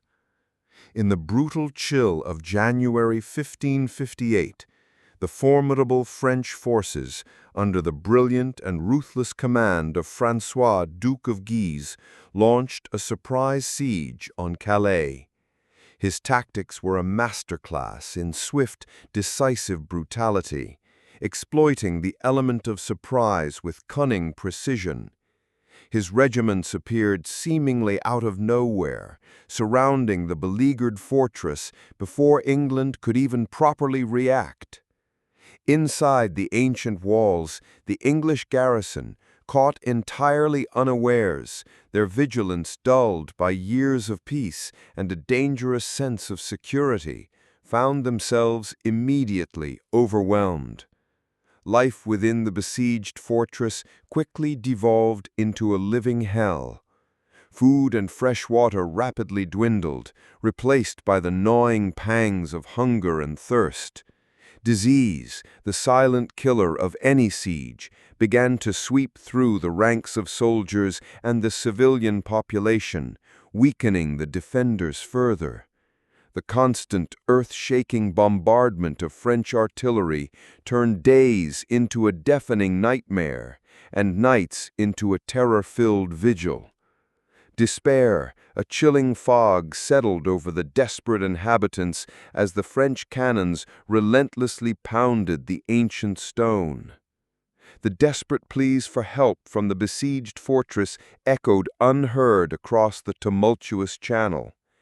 English attempts to send naval reinforcements, a fleet mustered in a desperate scramble, were thwarted at every turn. Savage winter storms lashed the seas, turning the narrow strait into a churning, impassable maelstrom. And what the weather spared, the sheer, blinding speed of the French advance swallowed whole. Hope, once a flickering flame, became a cruel, unattainable mirage, leaving the trapped defenders of Calais to their inevitable, agonizing fate. The fall of Calais was not merely a defeat. It was a scene of unadulterated, heartbreaking tragedy, a brutal, visceral end to an era. The air, thick with the smell of gunpowder and despair, resonated with the booming reports of French cannon, shaking the very foundations of the ancient walls. Then the piercing, triumphant sound of French trumpets blared across the ravaged town, a mocking fanfare celebrating conquest, a cruel echo of England's utter humiliation. The agonized cries of the defeated English soldiers mingled with the terrified wails of the townspeople, their pleas for mercy swallowed by the din of battle. And finally, the image that would forever haunt your reign, Mary, a symbol of irretrievable loss, the proud French flag, emblazoned with the fleur-de-lis, defiantly snapping in the wind atop the main tower, replacing the venerable St. George's Cross. A centuries-old symbol shattered into dust, not merely a fortress lost, but an entire era, a precious piece of England's soul, brutally ripped away. The ground beneath the ramparts seemed to tremble, not just from the fighting, but from the spiritual earthquake shaking the entire nation. The news, when it finally reached you, Mary, struck you not like a blow, but like a hammer shattering glass. The dispatches were delivered by riders whose faces were etched with despair, their words a muffled, almost unbelievable horror that seemed to reverberate in your very bones. This was not merely a military defeat. It was a devastating personal blow, a catastrophic assault on your already fragile spirit, on your deeply wounded pride as queen. You had clung to this alliance with Philip, had endured so much for it, believing it would bring strength, security. And now you felt utterly betrayed, abandoned by Philip, whose grand armies had failed to protect England's last continental possession, leaving you to bear the shame alone. The weight of the crown, once a symbol of your rightful authority, now felt like a crushing burden, pressing down on your very soul, leaving you gasping for air in the suffocating silence of your palace. Physically, you grew noticeably frailer, your already delicate health worsening under the strain. You became less accessible to your court, retreating further into the isolated confines of your royal apartments, seemingly haunted by the continuous litany of failures. In the desolate privacy of your chambers, the news truly broke you. The legendary lament, now echoing through history, rang with a chilling truth. The Queen's tears fell not just for Calais, but for her very crown. You crumpled, perhaps on the velvet carpet, your face buried in your hands, the sobs racking your frail body, each one a desperate, gasping sound. It was not just the strategic port, not just the financial loss, not just the prestige. It was the crushing culmination of so many shattered hopes. The dream of an heir, the dream of a loving husband, the dream of a restored, united Catholic England. Each tear that fell was for a political miscalculation, for a personal sacrifice made in vain, for the crushing realization that the heavy golden circlet on your head brought only sorrow, only unendurable weight. The grief was a living, breathing entity in the room, suffocating you with its silent presence, a constant reminder of everything that had gone wrong. How did you, the devout queen, reconcile this with your faith? You interpreted the loss of Calais as yet another chilling sign of God's deep displeasure, perhaps even a divine punishment. Was it because you had not been harsh enough in your zealous pursuit of heresy? Or was it a collective punishment for the lingering sins of your kingdom, a mark of God's unforgiving judgment? This internal struggle added another layer of torment to your already burdened soul. The fallout was immediate and devastating, rippling through every corner of the kingdom. The loss of Calais, that ancient bastion, severely eroded the already precarious trust of the populace in your leadership, Mary. The fires of Smithfield had sown fear and resentment. The fall of Calais sowed a deep, bitter disappointment, a sense of national humiliation that cut to the bone. Economically, the country reeled. The loss of trade routes and the continued drain of war expenses led to widespread poverty and deeper suffering. The once faint whispers of discontent turned into loud, open voices of public criticism, lambasting the disastrous Spanish marriage and what they now openly called your incompetence. This stark contrast between the image of a queen serving God and a queen who had dragged her country into an unnecessary, disastrous conflict became impossible to ignore. Your people saw not a pious ruler, but a misguided monarch, sacrificing English interests for a husband who offered little in return. This pervasive dissatisfaction, a growing tide of quiet rebellion, began to sow the insidious seeds of instability and future unrest, poisoning the very foundations of your rule.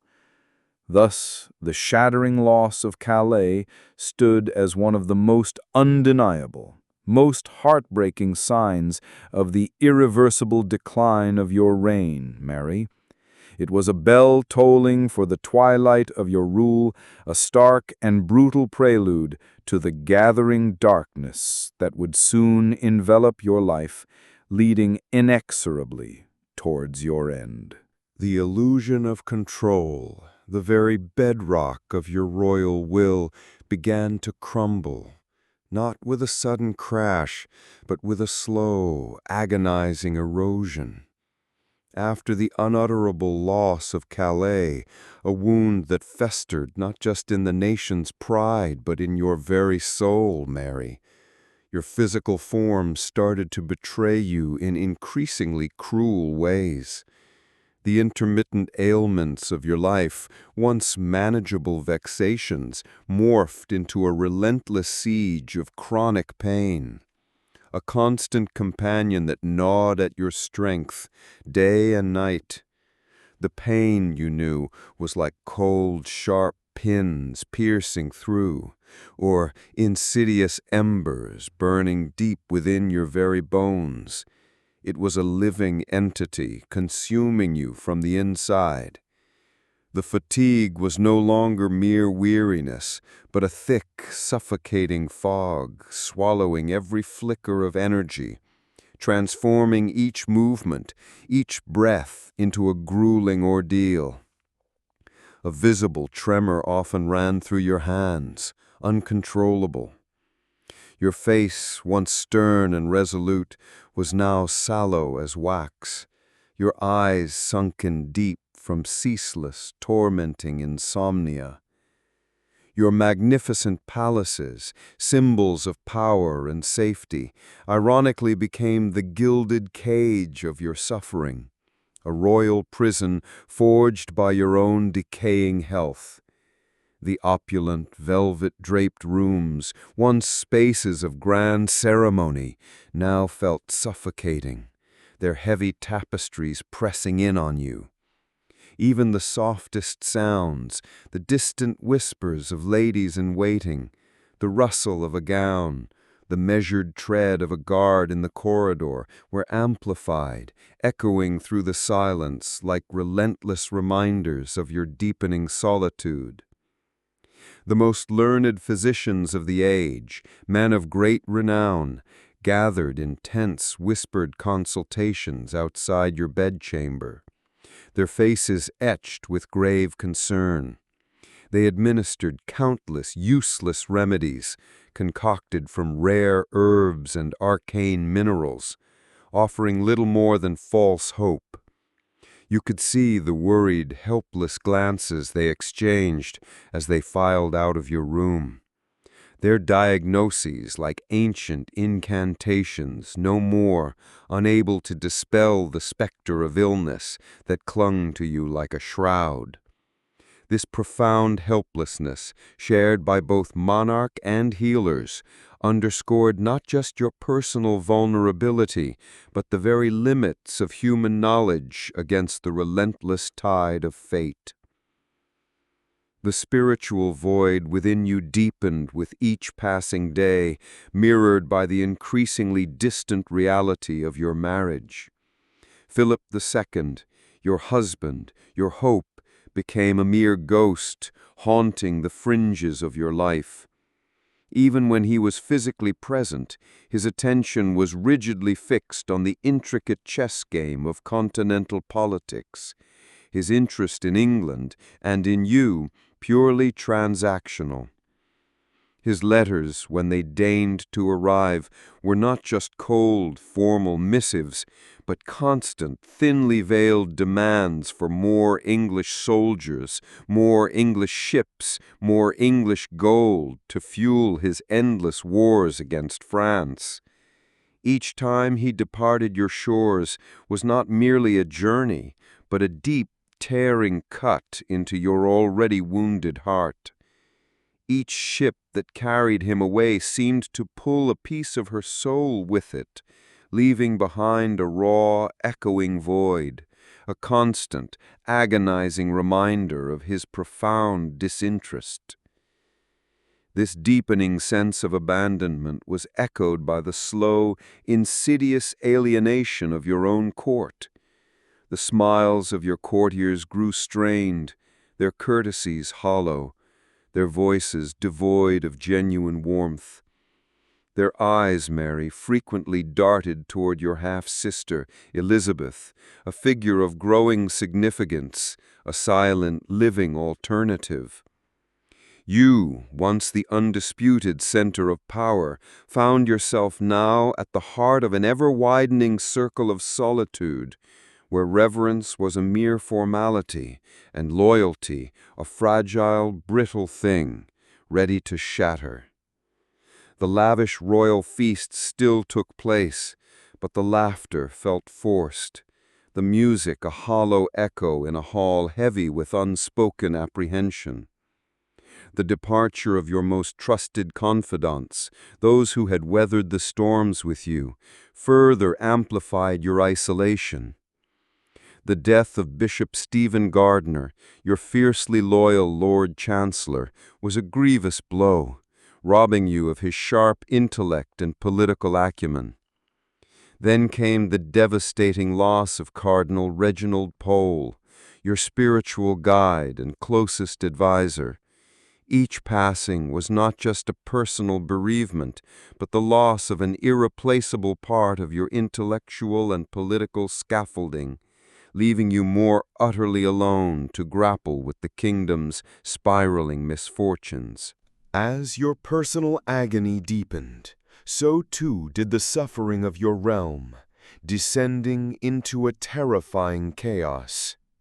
A new plague, a deadly influenza epidemic, echoing the terrifying specter of the sweating sickness that had haunted generations, swept across England with the ferocity of a wildfire, its invisible tendrils choking the life out of towns and villages. The very air seemed thick with the stench of death. The constant, mournful tolling of church bells, a relentless, mournful rhythm, became the knocking of hell's gate, announcing new deaths by the hour. Streets, once teeming with life, became eerily deserted, silent witnesses to the swift, merciless harvest of the invisible reaper. Homes bore the grim sign of red crosses on their doors, marking them as places of death. Hospitals groaned under the unbearable weight of the dying. Bodies piled up faster than they could be buried. And in the sheer, overwhelming terror, even family members abandoned their sick, fleeing the very touch of contagion. Death, you witnessed, was no longer a distant concept, but an invisible reaper, passing through every alley, every doorway, taking all in its chilling embrace. To compound the misery, the heavens themselves seemed to turn against you, mirroring the despair within your soul. Consecutive failed harvests, year after devastating year, left the land cracked and parched, the crops withered to dry stalks, the granaries emptied. The once bountiful earth offered only skeletal remains. This led inevitably to widespread famine, a creeping horror that transformed vibrant communities into landscapes of despair. You could see them, Mary, in your mind's eye, or perhaps even glimpsed them from your carriage, the emaciated figures, their faces hollowed by starvation, their deep-set eyes reflecting the stark, unforgiving horror of utter hunger, like living statues of despair. People resorted to desperate measures, eating roots, boiling bark, even consuming animal carcasses just to survive another day. The glaring contrast between the opulent, gilded luxury of your royal court, the lavish feasts, the silk gowns, the flickering candlelight, and the skeletal, desperate suffering of your people outside the palace walls sharpened the poignant tragedy of your reign, a stark juxtaposition that underscored the kingdom's profound misery. And your government, despite its best intentions, was powerless. Measures against the plague proved hopelessly ineffective. Resources were scarce, and the sheer scale of the disaster overwhelmed any administrative efforts, cementing your image as a ruler unable to protect her own. This agonizing confluence of religious policies, national humiliation, and widespread suffering fueled a tempest of public discontent that was no longer confined to the shadows. The whispers of disapproval, once furtive and hushed, now blossomed into loud, open voices of bitter complaint. Satirical songs lampooning your reign and your Spanish marriage became popular refrains in taverns. Secretly printed pamphlets, crude but potent, circulated widely, criticizing your rule. Even caricatures appeared on city walls, depicting a queen consumed by her passions, blind to her people's suffering.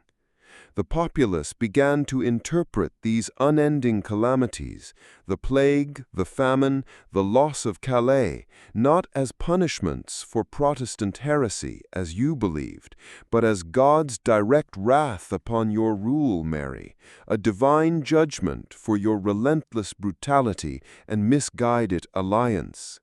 The same storm, it was said, yet each person read a different message from the sky. This created a profound ideological chasm where you saw yourself as a victim doing God's will, while many of your subjects saw a tyrannical oppressor. This pervasive discontent was not merely verbal. It manifested in a disturbing increase in crime, desperate acts of looting, and small, localized revolts born of sheer despair and hunger. The very foundations of your rule were being irrevocably eroded, brick by agonizing brick. Under this crushing weight of physical suffering, mounting loneliness, and continuous public failures, your spirit, Mary, began its rapid, irreversible descent. You were no longer the Iron Queen, forged in the crucible of adversity. You were merely a shadow, a flickering flame about to be extinguished. You would sit for hours, lost in thought, your gaze vacant, unfocused, staring into an abyss that seemed to mirror the emptiness within. The relentless fire that had once fueled your determination now seemed to have extinguished itself, leaving you with no strength left to fight, no will to contend with the relentless tide of misfortune. But even in this decline, the psychological torment of your zealous mission persisted. In the silent night, did the phantom flames dance in her mind? The question lingered. Did the smell of burning flesh, the distant screams of your 300 martyrs invade your sleep, transforming your dreams into terrifying nightmares? Or did your iron-willed faith, even now, forge an impenetrable shield against such self-doubt, cementing your conviction that it was all God's will, a holy necessity? Perhaps you questioned, for a fleeting, agonizing second, only to immediately reaffirm your unwavering belief in your holy mission, pushing the terrible cost into a hidden corner of your mind. But the most chilling torment for you, Mary, the devout, was the terrifying sense of God's abandonment. Your fervent prayers, once a source of strength and solace, now felt hollow, unanswered. Your relentless efforts, your boundless sacrifices for the faith yielded only failure and misery. This profound silence from the heavens was the most terrifying sign that God had indeed turned his back on you. You would spend long hours kneeling in despair, your body aching, your spirit broken. But the terrifying stillness that met your fervent pleas only intensified your growing fear, a cold, dread certainty that you were utterly alone in your desperate struggle. You were a sinking ship, buffeted by relentless storms, a fading fire in a vast, encroaching darkness, a crown too heavy, crushing you beneath its unbearable weight. As your light dimmed, another brighter flame flickered on the horizon, casting a long, ominous shadow over your rapidly fading reign. Elizabeth I, your half-sister, the Protestant heir you had tried so desperately to suppress, to break, now represented a burgeoning beacon of hope for the disgruntled, the dispossessed, and the disillusioned. Despite constant surveillance, Elizabeth's quiet wisdom, her cautious flexibility, her very survival made her a potent symbol. You received intelligence reports, Mary, confirming your deepest fears, whispers of the people placing their hopes in her, of a future diametrically opposed to everything you stood for. This growing popularity, Elizabeth's very breath, was a bitter testament to the ultimate failure of your own desperate struggle, a ghost that haunted your thoughts, a constant chilling reminder of the inevitable end. Your fear, bordering on paranoia, of Elizabeth led to futile, desperate attempts to control or even eliminate her, only highlighting your increasing powerlessness. Every move you made, every sacrifice, every persecution had been building to this singular, tragic culmination. Fate had already written the final script, and you, Mary, however you struggled against its currents, were merely an actor in a grander tragedy, your legacy soon to be overshadowed by a reign that would reject almost everything you had fought and suffered for. The end was drawing near. The relentless struggle, the agonizing pain, the weight of a crown too heavy to bear, it all culminated in a whisper, then a profound silence. In the bitter chill of November 1558, within the ancient, cold confines of St. James's Palace, your tormented reign, Mary, finally drew to its close.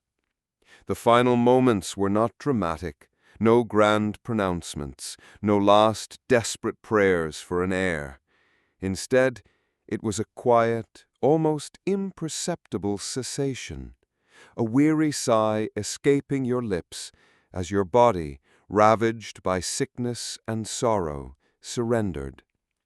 The very air in the chamber seemed to hold its breath, then exhale with a deep sense of finality.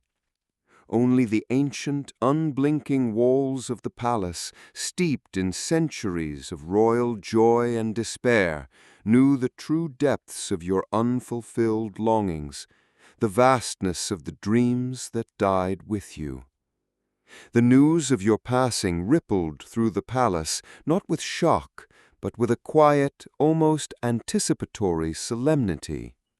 Courtiers, their faces a mixture of solemnity and barely concealed relief, moved with hushed efficiency.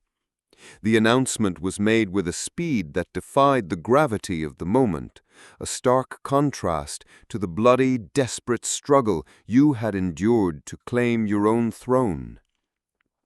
The transition of power to Elizabeth I unfolded with an almost serene, unprecedented swiftness, a testament to the nation's desperate craving for stability, and a stark juxtaposition to the tumultuous uncertainty that had defined your own ascension.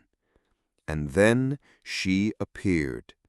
From the very gates of the Tower of London, the ominous fortress where you had once imprisoned her, where so many royal dreams had perished, Elizabeth I emerged. She was not a ghost of the past, but a vibrant figure, stepping into the brisk November air, her gaze resolute, her chin held high. A subtle, almost imperceptible smile played on her lips, a faint hint of the vast, ambitious plans she held concealed. The cheers of the public, once reserved for you, now roared for this young queen, a powerful, unified sound of hope and anticipation.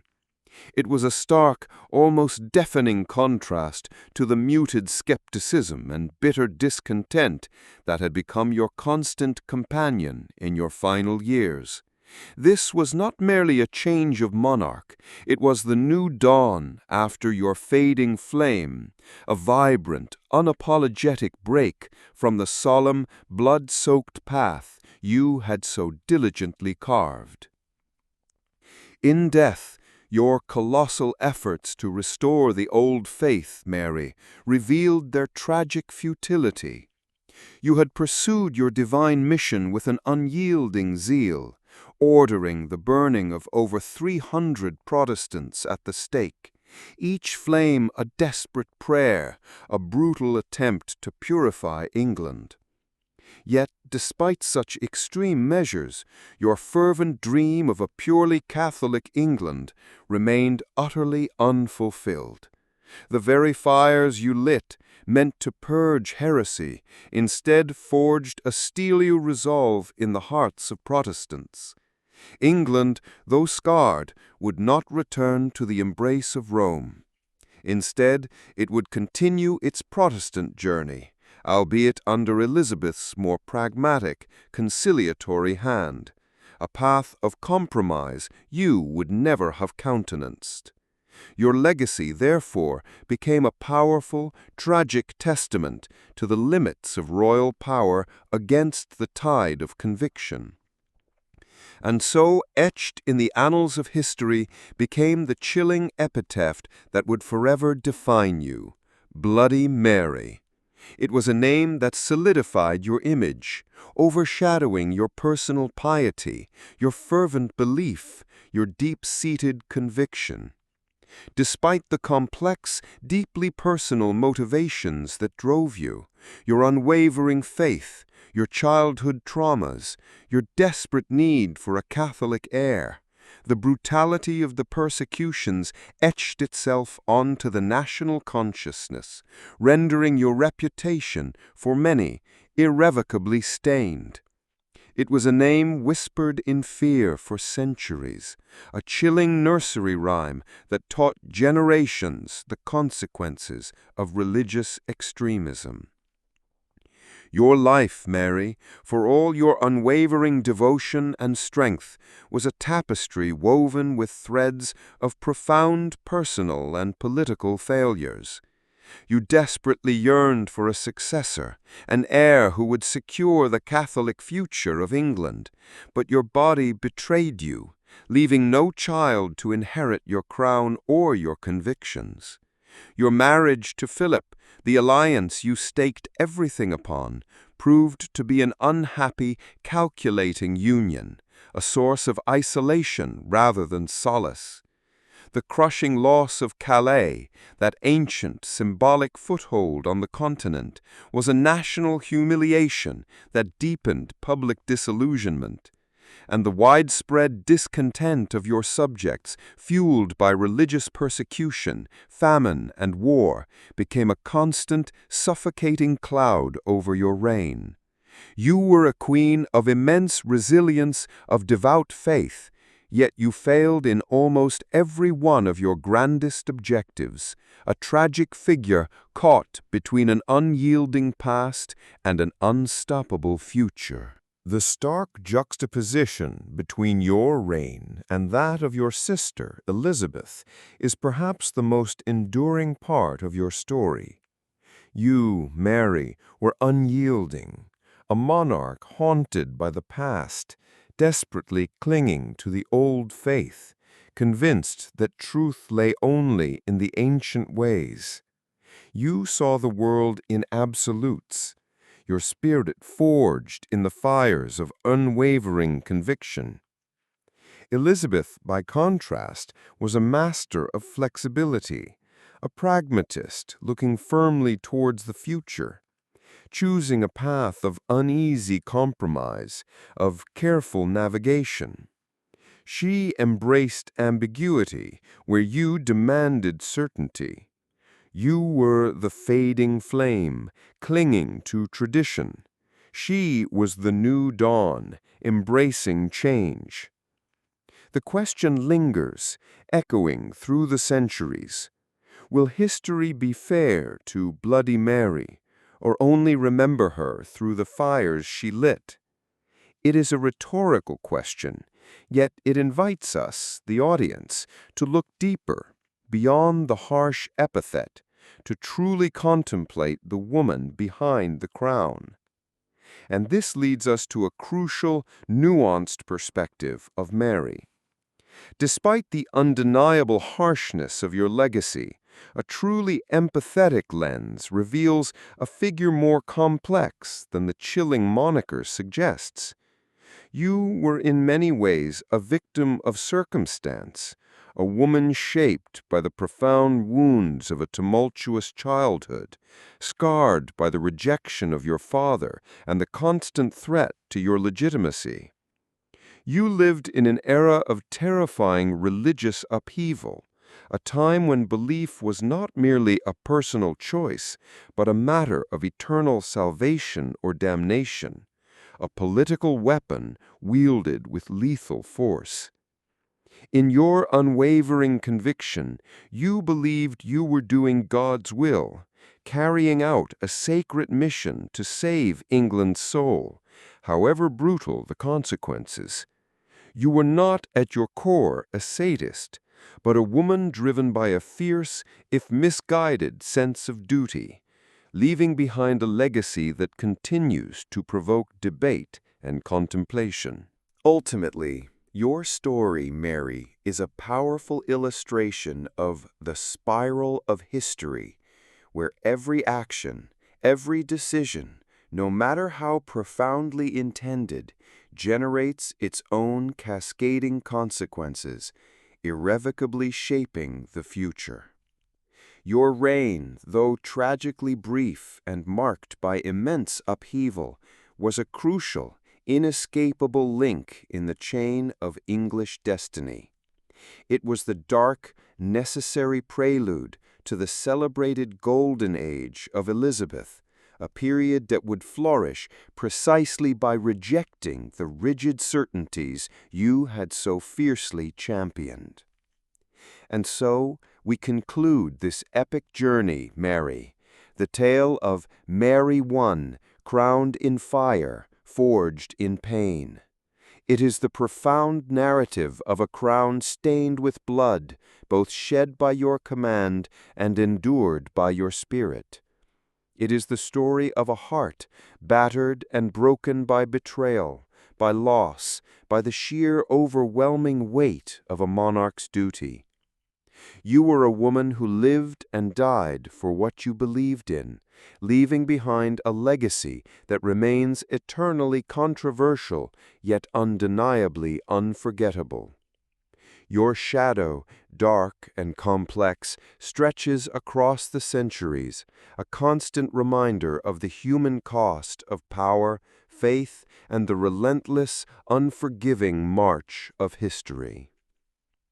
Thank you for joining us on this harrowing yet profoundly human journey through the life of Mary I. We hope you've gained a deeper understanding of this complex queen, a woman crowned in fire and forged in pain. If you were moved by Mary's story, please give us a like and subscribe to our channel for more tales from the annals of history. Share your thoughts in the comments below. We'd love to hear your reflections on her reign and legacy. Until next time, keep exploring the rich tapestry of the past.